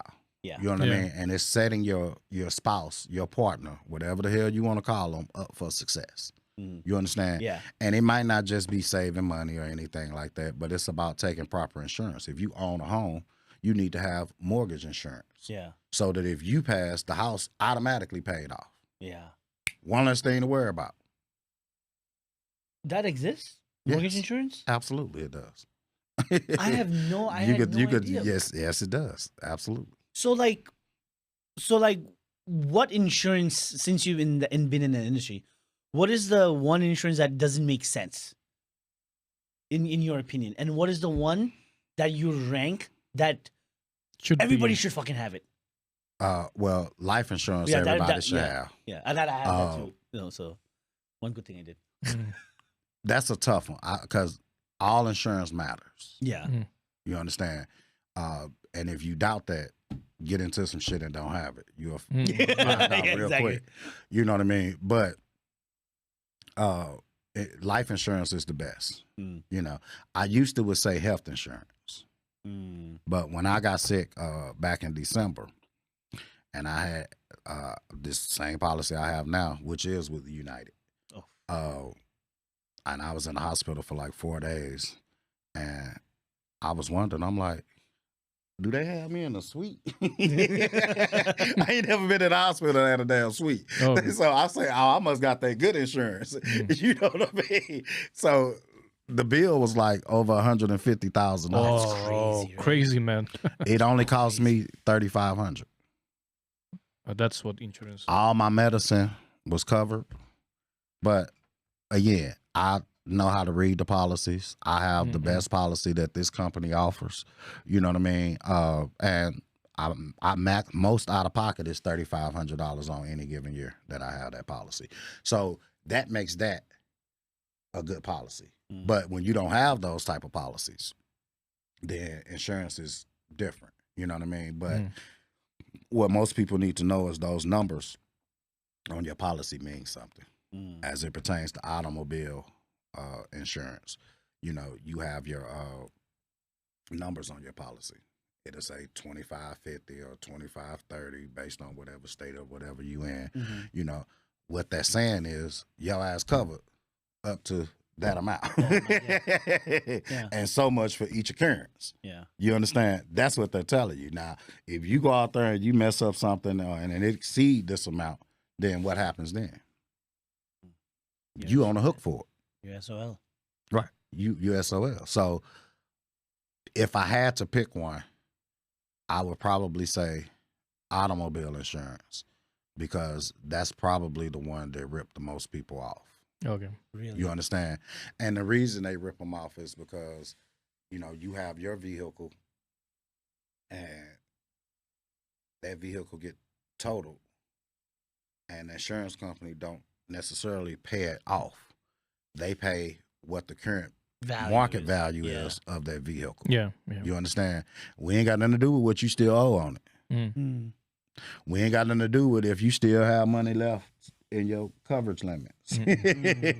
This vehicle is worth this amount, and this is what we're giving you. Okay. So that from Even- from what you're paying every month, it doesn't like correlate to what you're getting back, because the car not all the depreciates. time. Yeah. Not all the time. So even in that, they You have to get like really lucky. give 80%, right? Like they don't give 100% of the value. No. I mean, the thing is, It ain't what even you 80. what are you talking about is gap insurance. Yeah. So gap insurance is you got to pay extra for that, so they can at least cover That's when you purchase the car. when you Okay. purchase the car. Right. That's when you take, when they go in that room and mix to all them warranties and shit they trying to sell you. We talk about cars. They throw that in there, the gap insurance. That's actually something that you want, in my opinion. Yeah. Simply because it's a fill in the blank policy. Yeah. Oh, okay. You So understand? if your car, let's say, you bought it for 30,000, but it depreciates, like To a lot 25, of people don't know this. 20. Audis, German vehicles, Mercedes, they depreciate so fast. It's only the Japanese that. Yeah, retains it. Toyota and Yeah. maybe Honda is the one that has more of the like I guess it holds its value, right? But even they're depreciating, Right. And you buy it for nowadays like cars. Do you remember the days when cars used to cost like 20,000? Now it's like 40, 50,000, Not every 60,000. damn right? thing, huh? Yeah, it's crazy, right? Yeah. Like, so you're talking about $50,000, but your Yeah. car's depreciate $50,000 to like $30,000 or $20,000. You get in an accident, it's totaled, but your loan that you're paying off, you No, still have $40,000 you screwed. left. You're screwed. And now you can't even go get another car. Yeah. Unless you have your money right. So I think that's probably the worst one. But when you have it mandated, you can make your own rules. Oh, okay. That's nice. You understand? Oh, it's regulated. Yeah, it's regulated to a certain extent. Yeah. Reality is they decide how much Yeah. they're going to pay Yeah. for your vehicle. And if that vehicle got enough damage, but it ain't totaled, but the damage cost exceeds what they think your vehicle worth, Yeah. Then they'll they just- total it out. Yeah, because then it'll be cheaper for them to like just auction it off. Right. Absolutely. Because Yeah. that's one thing I learned about this whole. insurance companies. It's What crazy. shit they're doing. Oh my god! Welcome to America. Yeah, it's crazy, right? The way they do it. You know, it goes to show like regulation really matters. And like we talk about a little bit about politics here and there too, right? But in that particular sense, like there are certain companies, like especially insurance companies, they have to be regulated, or if not, like we pay so much into like Medicare and Medicaid and stuff like that, and they need to at least be incorporated with the government system. Absolutely. As I say, so that way at least Absolutely. it's fair for everybody. Yeah, for sure. But they You know what buy I the mean? government. But that mortgage insurance, I never knew that shit even existed. Yeah. It's a lot of insurance that a lot of people don't know exists. Like, for example, if you, based on an insurance company logic and perspective, even not worth if it for them. you don't have own a vehicle, you're supposed to have insurance because they penalize you when you do get a vehicle or you do go get insurance because they say you had a lapse in coverage. What they mean by that is there's a policy called a non-owner's auto policy, which covers any vehicle that you drive. Really? Correct. So, That's not yours, but you can't put that on your personal vehicle. So okay. if I have a non-owner's auto policy, if I need to borrow your car, I have never Oh, fucking yeah. heard of that before. Yeah. Me too. it exists. It's a non-owner's So auto policy. non-owner's auto policy. So that means, let's say, if I decide to live in New York City, I don't need a car, Right. and I don't have the non-owner's policy, and I go 4 years without owning a car, they will penalize me for not having the car for 4 years Right. Not having insurance for 4 years. because they feel like It ain't about the car. It's about you not having insurance. Even if you don't have because they didn't make an that money from you. automobile, you need to still have a blanket auto insurance policy, which is that non-owner's policy. Isn't that kind of messed up though? For not being penalized for not having car insurance. Yes and no, because it helps you. Because if you still have a valid driver's license, that means you have the ability to drive. So if you let me drive your car and I get into an accident, they got questions for you. And depending on how you answer those questions determines if they're going to pay it. Mm. It's really just that simple. But if I have a non-owner's auto policy because I know I don't have a car, you know, which I'll probably kill myself, but just playing. Gotcha, Not bro. really though. but it's your responsibility to make sure that anybody's vehicle that you're driving is protected. Because if you nice enough to let me use your vehicle, it shouldn't be your responsibility if something happens. Yeah. You know, because it was in my possession. It's my responsibility to make this right. Mm. You understand? You shouldn't be My any insurance more should be inconvenienced penalized, than you gonna be inconvenienced because I just towed your damn car. yeah. Mm. You know what I mean? But if I have my own insurance that's paying for it, you're like, oh, okay, well, it ain't costing me. It ain't gonna raise my premiums. It's not gonna affect. You know what I mean? So you Your able history. to deal Yeah. with it a lot better than if they don't. And that's just one of the requirements, and it's several little, I guess, contingencies or whatever involved in that policy. Yeah. So, Mm. Yeah. So now we are like at the end. I think Victor didn't know 1 hour 45 minutes has already passed I away. think Victor can talk for hours. no man. shit. Yeah, he can- I've been that You long? thought like 2 hours is going to be too long, and you I have told to you go to 2 the hours bathroom. is 2 Right. hours is nothing. So where I send the invoice? I can see from this. I was reading his survey and Dave Chappelle because he's my favorite too. Right. He's the god Love of him. comedy. He's amazing. And I was when he like got away from the Chappelle show, I was so sad for those 10 years because I wasn't because I knew he left for a reason. Yeah, but I was just so sad I didn't get to see him. You know what I mean? Right. Because he was funny. Like even his stand-ups were like amazing. Hmm. You know what I mean? Like the way how he explains everything. You know, at that point in time, He has a unique perspective. it's amazing. Oh, it is. And it makes how he sense. bring that shit together. It's It hilarious. just it just makes it You know. like. And then when he came back for 10 years, was it 10 years? It was a nice little while. He was was a long on his time, right? hiatus. Yeah, it was a Yeah, long for hiatus. sure. Comes back. They were trying to pay him $50 million to do Chappelle's show, the 3rd season, Right. which he walked away from. Absolutely. Right, and then he comes back after 10 years, still gets paid $50 million, Absolutely. right? And do something And different. do something different. And in his Right. in his stand-ups that came out, I watched every one of them, man. Do you know what that proves? He just proves that, he's just goated forever. Yeah. Absolutely. When you great and what's meant for you, can't nobody stop it. Yeah. And the way how he made fun of like what was it, Bill Cosby? That segment was Steph Curry, Steph Curry of Right. that. Like, Right. I mean, who thinks of stuff like that? Right. Like Steph Curry at the same time, like, oh damn, he took my name, but damn, he put it in that sense. He like puts him in that. Right. You know what I mean? Absolutely. But my friends and us, we just like, they talk about like when Kevin Hart was there. I was like, Kevin Hart's funny, but I rise with Kevin Hart for sure. Kevin Hart is funny. Like, he's got his niche. Right. But Dave Chappelle is just all around. Right. It's two different styles. Yeah. But I don't. I've heard people that feel like they don't like. I've met people that probably don't vibe with Kevin Hart, Right. but I've yet to meet someone who doesn't vibe with Dave Chappelle. There's a lot of people that don't vibe with Dave Chappelle. Well, there was recent comments and stuff like that. Where But they see, can't take a joke. here's how you look at that. I'm a numbers guy. Seriously though. I Yeah, I mean, can when you get that. break that shit down, who has more money? Dave Chappelle or Kevin Hart? But Kevin Hart Who was does? also. Who does? but I think Kevin Hart. Kevin right? Hart has more money. Yeah. Kevin Hart. But Yeah. he didn't take a hike. Kevin Hart owns his A lot everything. of businesses. Yeah. Yeah. Kevin Hart has his own production company. He does You know movies what I mean? too. Yeah. Mm. At Dave Chappelle has the opportunity to do movies. He's been in a few movies. Mm. You know what I mean? But Kevin Hart basically took the game and ran with it. Mm. You have to respect that. Yeah. Yeah. You understand Hustle. that he hustled. Mhm. And to acquire a net worth of 400 and something million, which Yeah. I'm sure he's at now, he did that because he owned his own thing. And in his company, he got his production company.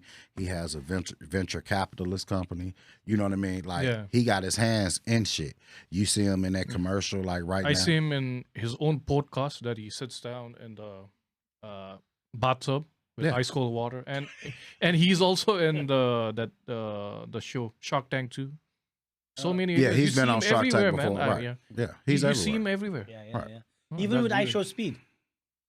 Yeah, even with I Show Speed, he made you a know who I like, Show Speed is? Who is it? I Show Speed. You know who he is? High Show Speed? Yeah, I Show Speed. That's No, his- I ain't. dude. You gotta love, Old school. bro. You gotta Right. that dude, that kid. But you know what? Much respect to him. Right. Started off with nothing, yeah, but humble as hell. Yeah. yeah, And see, this is the beauty. Like, comedians have a very difficult job. It's literally you walking into a room with a bunch of people like, okay, motherfucker, entertain me. yeah. Make me laugh. Make me laugh. You know what I mean? Yeah. That's so And hard. that's yeah. just what that is. So Yeah.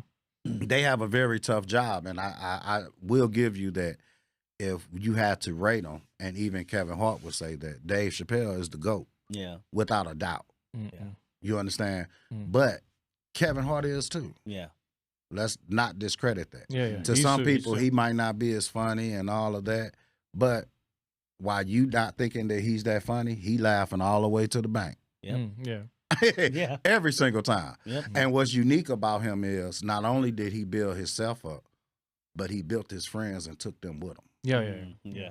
You understand? That says a lot about you as a person. Yeah. Mm. You understand? And if I had an option to choose between who I want to sit and interact with, Dave Chappelle or Kevin Hart, it would be Kevin Hart. Because he grows his friends together. Like-minded. Yeah, Mm. like And that. that's what I'm about. Mm. Dave Chappelle, don't get me wrong, I love to hang out with him too.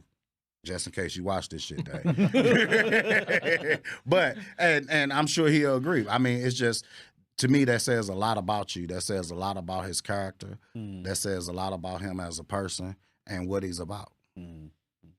I mean, he bought all his friends cars and he put them all on, where all of them now well off. Mm, That's yeah. what it's about. Yeah. Yeah. You understand? It's like the people who like helped put you up when Right. you needed to. You know what I mean? Just like his story, like Yeah, exactly. I Like I think- told you, if but you be there's a- around 4 broke people, you will be the 5th. yeah, What I didn't say is, if you have the means, you could bring those other 4 people up to close to where you are, so nobody's broke, Yeah. Mm. and it won't be no 1st, 2nd, 3rd, 4th, or 5th. You just go Yeah. from there. Yeah. Right. I have a few questions that I picked up, and Come on, let's get it. We have less time, so let's give it like short answers. Okay. Yeah. That's your way of So- telling me to make this shit quick. Got it. You have had experience. I think you have even The thing 30 is that seconds to make a sales. Like when we start Okay. talking, this just keeps going. That's why I said 2 hours is not enough, man. Right. You was like telling me, oh my Yeah. god, what are you going to talk for I'll 2 come hours? back anytime. I Yeah. enjoyed this. Yeah. Yeah, So, this is really shoot. enjoyable. Like, does a person who's going into sales need a college degree? No. No, it's unnecessary. What if he has a college degree? Is that a plus point? Depending on the industry to certain companies, it may be a plus point. For me as a person that hire people, no. So, what I don't level give a of shit about your degree. education or knowledge that he needs over there? Really, you don't even need a high school diploma. Really? You just got to be a people person for starters, Okay. and get your product knowledge. And you know what I mean. Some people have scripts and presentations and shit they have to remember. Yeah. And if you take the time to learn that and go in there and make it your own and recite it, then you should be successful. What are the like 3 most valuable qualities a salesperson should have? Like your intuition, those kind of stuff. Like, Personality, Mm. honesty, and the ability to care. And what I mean by that is knowing when to be empathetic or sympathetic. Mhm. You know, so have you seen bad salespeople? all in the your- time. All the time. So, what are their qualities and what they should improve over there? What are the bad qualities they have that's making them like a bad salesperson? Yeah? My first thought was they should kill themselves. They're fucking up the brand. You know what I mean? And that's for real. But every bad salesperson is different. They're not all created equal either. Yeah. You know, it really depends. Some people are pushy and things okay. like that. I get it. Sometimes in sales, they tell you have to not take the first no. And you're taught that no is new opportunity. Mm-mm. So you have to figure out a new way to articulate yourself and get your client or customer or whoever it is to understand where you're coming from and how this product is the best product for them or this service is the best service for them or it's not. And you can't be afraid to let them know that, you know, this company, based on our conversation, our assessment, this product ain't the one for you. You should probably go call this particular company. It's a lower grade product, but it's okay and it'll accomplish what you want to accomplish. Okay. You know. So, what have you sold throughout your life? Like, what are the perks? At least top 10 or What all have I Oh yeah, sold? that's a good question. What what is your top 3? That's top 5? wait, well, you know what? We'll let's not include the garage door company because you know Yeah. that's current. You know, that's Biased. automatic. That's automatically his favorite right now. But apart from that, top 3 where you had the most fun. Insurance, janitorial service, that's interesting. perfume and cologne. Oh, okay. Why janitorial on second over perfume and cologne? Because that particular company was screwing my boy over, one of my friends. Okay. And at the time, I had just sold my other second company, and he was teaching me the janitorial industry because in my mind, I wanted to go into janitorial. After a couple of weeks, I'm like, I don't want to do this shit, you know, because it take over your nights and all of that, and a lot of politics and all of that. But during that time, he had ran into some financial trouble. And he was the number one guy, a part of this franchise, and they wouldn't help him, you know. So when we got to telling clients that he was closing, they were crying, literally. I know, right? We don't want you to go. I'm like, I know you fucking lying. I say, look, man, if you don't open up one, I am. You know, and he like, well, I can't open up one. I'm in a non-compete cause. I say, bro, you in a non-compete cause. I'm not. So because they tried to screw him over, they pissed me off, and we took almost $500,000 worth of business from them into a janitorial service that was in my name. When the non-complete cause was exhausted, I transferred it all over to him, and he gave me a You check did a Kevin Hart. all day long. Mm. If you mess with mine, I'm coming. Oh. It won't win up. That's you know. What's So the that's next why question? he- shows, yeah, Right. shows. Like the So yeah, that's why I chose it like Yeah. that. No, you know. yeah, we have more questions, but we will be making another segment for Victor because he has a lot of wisdom to give out. I Yeah. think Victor needs to come back. His prepared. word that said like wealth is different from rich and how he explained it. I've seen like many videos people tell this, but the way he said that's like different. Because it's real, different. you know, it's It's real. real. He gave real examples, Yeah. right? You know. No, that's the whole point of this podcast, right? Yeah. It's like Right. it's all about being able to meet the real people, everyday people, because Right. you can always wear that shiny suit and you can Right. say these articulated words Yeah. and sound very very fancy and you Yeah. feel like, oh my god, this guy has a good way of talking, and you know, I think he sounds so articulated, and he's like, guys, you know, we're over here, change the world. No, you know, you don't want to hear that stuff, right? Right. Because I know like where like how I grew up and you know like the northeast side of things. You know what I mean? Right. It's just it's a different ballgame. It's like get to the point. The thing is, Absolutely. when I hear people say the same thing, wealth and rich, but they're gonna give examples, right? Oh yeah, of He course. gave examples. He said like Kevin Hart, like why? Because even I do that same shit, Yeah. right? And Yeah. those kind of examples are really like handy. And Was have you about to experienced- cuss? No. Have you experienced or not? I don't cost much, bro. You nearly got him. You nearly It got sounded like he's about to say he do that shit. You hear me? Nearly That's got what he him. thought he was the going to next, say. the next Right. episode. The next episode. Yeah. But So, you know. yeah, but you know, I told him. Gotcha, gotcha. Yeah, I'm got going to me get you to though, got cuss. me. You hear me? I almost got She's my like, grandmama to cuss. "Yo." So I was that close. She say, "Woo, The entire 2 hours of saying all these stories to like get him to say one curse One word. cuss word." Yeah. You know, know. the 25%. All right. At 25, just shh. Right. He shows like, I'm like, wait a minute. Is he finna say it? Yeah, But one no- more question before Yeah, we go ahead. because I'm a technology guy. I'm more into technology. I do everything technology around here too in our podcast. I I'm see the you one who working. edit. Yeah, I'm the one who edits, who does everything background. Nice. So like, how technology has changed? Like you have worked like 30 years since 1990 when you were 18 years old. So have you seen any changes in the sales industry by technology that has impacted? Like in the softwares that you use or the people, how they like, you know? Well, changed you in software is general? always changing. But has Yeah. it changed you, like the way your approach Yeah, is? your approaches are. No? You're still the same. Always. This is what you get.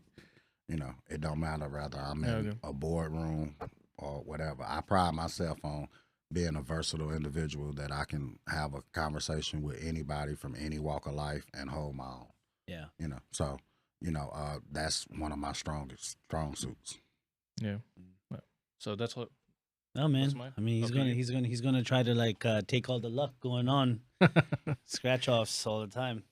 And I love you should talk about his way. Just and end it on a funny note, right? So he comes in. Mondays is always his days. Okay. The start of the It's day. the start of the day. I come doesn't Monday like work on every day. Mondays. Every day. Doesn't like to work on Mondays. Nobody likes it. He's like, it's technically my day off, but they got me working, is what Right. he says, right? That's what you say all the time. But he'll spend, like, what you do, spend 2-3 hours, 2 hours max. One time he did 2 hours. It all depends on what our conversation is, what I have going No, on. you know what? but It depends on how what much he's you- not telling you is I'm still working and Yeah, taking yeah. calls and shit while I'm He there. is, he does. Let's be clear in case GNB see this shit. Now he trying to have me here for a job. I would definitely say he does take calls. He does everything. In that process, the amount of time he spends over there depends on how much he's winning. I'm trying to get him a security grill gate that closed down that seals up the building of his business. That's what I'm trying to do. He don't know it yet though. Yeah, but continue. No, like this one time, what was it? It was like he won like 2 days in a row, right? Yeah. 2 days in a row. He was up to like 350 one day. 350 and then like 500. 500. He was up to Right. like 850, nearly $1,000. Right. And then this one other day, that was the next week, everything has to balance out. And then when he plays, he's like, The funniest thing I said is like, about 3 of them over here. So technically, the Right. other 2 is going to be losers. But I'm going to go with this other. He's like coming up with this whole math, algorithmic math system. I'm listening to That's him. algorithm. That's He's algorithm. taking- and I'm It's sitting my there. way. Okay. That shit is not a proven formula because I still ain't hit it. All of that money I done spent on Texas Lotto and somebody in motherfucking Brownsville won it. I know every time that he wants to like buy it, but he doesn't want to go into it right away. Yeah. Let's give it to me. He has to come up with this mathematical like equation in his mind to justify himself to buy it, And it works. and it works. Oh. It works. That's It is good. one of the funniest things. That's the highlight of my day. Like you come in, You know, I done graduated now, so now I'm just on books. Book. Because you spend your time chasing those tickets because you go in there and you buy two, and you came in and I always ask what number's on. It was on one. Yeah. So I pull it up. Oh, okay, this got 20 or 15 or 20 or 25, whatever the hell I'm playing. You know, I'm like, let me go a different route. You know, because it adds up. So now I think I want to buy books. Really? Yeah, Did you buy books recently? of course. Okay, so that's why, because I saw it. Because I wouldn't go. That's there. all me. I looked at I when I'm doing the paperwork. I'm like, who the fuck bought books? You had a hell of a night. Yeah, I was like, who the fuck Right. bought books? And the guy who was working that day wasn't there. And then we were like, damn, someone bought books. Right. I'm like, My game night was canceled. We normally do game night. I host game night at my house on Saturdays, and this particular one they canceled it. I'm like, shit, fuck, I'm bored. So I say, go play some lottery. You know what I mean? So, but he does have a budget for it. Like he Oh, yeah. budgets Right. it. Yeah, I know. It's not like Yeah. whatever. He doesn't like. look, I can afford to buy a book or 2 or 10 or whatever. you If are I the win, I win. If I don't, I don't. You know what I Okay. mean? It's not the end of the world. You know. But you know what? I don't really do a lot of like lotto and stuff like that. Mm. But he like I'm the one that sells it, but I don't know much about it. But when he comes and tells me like, oh, these are these odds, these are this, and then I'm learning more about some of the lotto games, and some of them are Okay. fucked up. They are. Like what was it? What was the one that had 12 options? 12 All or nothing. all or nothing. All or nothing. Okay. Have you played that? Yeah, I know. I know about I it. thought I know thought he was telling me that is the one game. Like if you don't even get any numbers, Right. You get paid for not having none. you get not having none. But it's the okay. same odds as having all. Oh, All okay. 12 numbers. So you All can- or Yeah, nothing. all or nothing. All or so you nothing. could have all the numbers and win big, but you have nothing at all and still win big. Okay, I was like, how does that even make sense? And he was like, no, man, you're gonna have numbers. And the Right. statistic that he showed is like always Always there's a in the number. middle. You never win. Now, I will tell you this. The reason why I play tickets like I do is because me and my best friend, Yeah. who is going to watch this, so I'm going to be nice. I know the story. I know the story. But he won $1 million off a $20 scratch off. What the? And we've been competing since Clark Junior High, Okay. you know, since basically middle school. And now he has one up on me because he can One up, say, yeah. I won $1 million. You know what I mean? his And it entire- pisses me off. His entire reason to play scratch offs is just because to- his friend won $1 million from $20 ticket, and he has to recreate that. Oh, he says he doesn't want to win $1 million.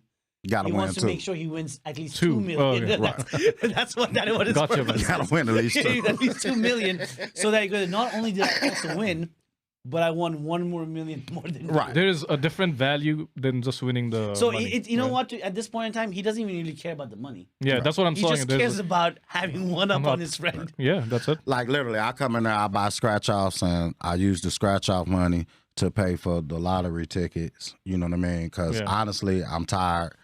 I want to retire, but I don't just want to retire in the traditional fashion of it because I want to live a certain lifestyle.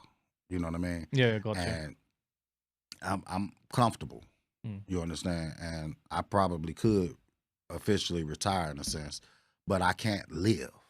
Yeah, live, like You understand what I'm Yeah, saying? live. Like Live your life, I don't you know? want to retire and then can't live. Yeah. I want to retire, and if I want to spend $40,000 going to Dubai or something, I Yeah, can yeah, fucking do it and Yeah. don't have to worry about To it. live your You life. understand what I'm You saying? just do it. You know, You don't have to think Right. twice. I'm in Dubai, scheduled to stay there for 2 weeks, and I say, fuck it, I'm staying 2 more. Yeah. You know what I mean? That's what I mean by just living. You know, so now I live conservatively so that later I could Live a then. life, yeah. But the lottery will help a long way, and I do think that I'm a winner one day. You know what I mean? And Twice, I won't be on twice. TV. Y'all will see me on TV with the ticket in my face and shit. That'll be me. Yeah. Unless And it- next day you're gonna come unless here. it's so- like you win the Mega Million, it's like I still a lot of money. You still be on TV? Still go on TV? I don't ain't think. going on TV. Yeah, you ain't going on TV after that. No Mega one's going Million. on After TV. Mega Million, it's not wise to go on TV. Yeah. Oh yeah. I mean, if you win any amount, it's not because just everything that I've watched him go through, you know, as a result of it. Like I tell people, I don't just learn from my So mistakes. he chose to like put himself out there. No, but he told people. Okay. when it came to the photos, he had the picture up there because they told him they'll give him a free scratch off. I say, did you win? He said, hell no, I got it. So I won't do that. But it's just it's amazing how people come out of the woodworks and now people want to be your best friends and they come up with all these sad sob stories and you know what I mean? It's just ridiculous. And I say, yeah, bro, I ain't telling nobody. He say, not even your mama, not until I go get ready to take care of her. You know, because when you win that type of money, it's life-changing. Life-changing, yeah. But you got to factor in other things, especially if you somebody that handles money already. Yeah. You know, now you don't want that. You in a whole new tax bracket. Yeah. Not just on that lottery shit. Yeah. Which they only going to give you 24%. Yeah. And then the IRS going to come holler at you with the remainder and all your income throughout the year and tax it on the remaining portion. So and that goes to say, like we talked about, like how the lottery winners in the past always ended up being bankrupt. because they trying to take care of too many people. Yeah. Yeah. That's what that is. They went around like they was Oprah or something. You get thousands, you get thousands, you get thousands, you get thousands. But I Then don't they think look he's up, gonna oh, I don't have any more thousands. Yeah, but He knows how to do business. Oh so, yeah, absolutely. We both talked. We both spoke about it. We were like reminiscing about winning the Mega Million. Right. Like Absolutely. 2 billion, 1 billion. We like, oh, we do this. Then we were like talking about as if like we already won. Right. We had some deep conversations in there. Like what we would do, like I'm taking care of my family.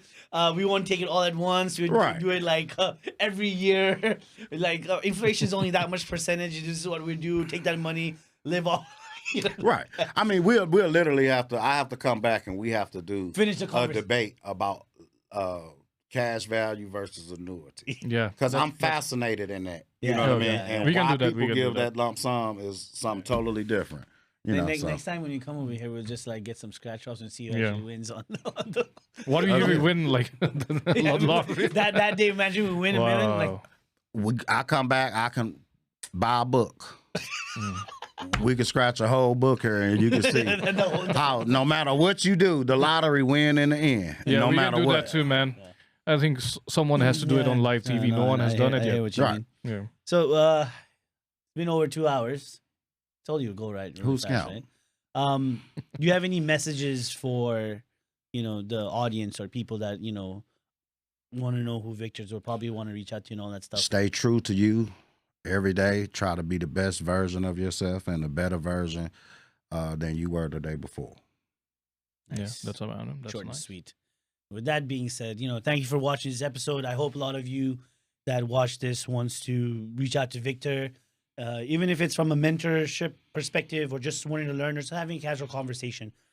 I think there is a lot of potential for people who want to expose themselves to a certain way of thinking, because if we don't actually come out of that box, we'll never know what kind of potential you have, right? And then there's always people out there, remember, that will give you that chance, that will want to talk to you. And with that being said, remember, like, comment, and subscribe, because 80% of you still haven't subscribed to our channel, and we're trying to grow. So we have Victor on here again, and then most likely he's going to buy a book, and he's going to give, do the scratch offs over here. And then if I do the winning scratch off ticket, I'm pretty sure he's going to give me half of it. I don't know. He's going to buy the book. See what happens. With that being said, he didn't say yes. He just laughed. I didn't say no either. With that being said, thank you for watching. We'll talk next time.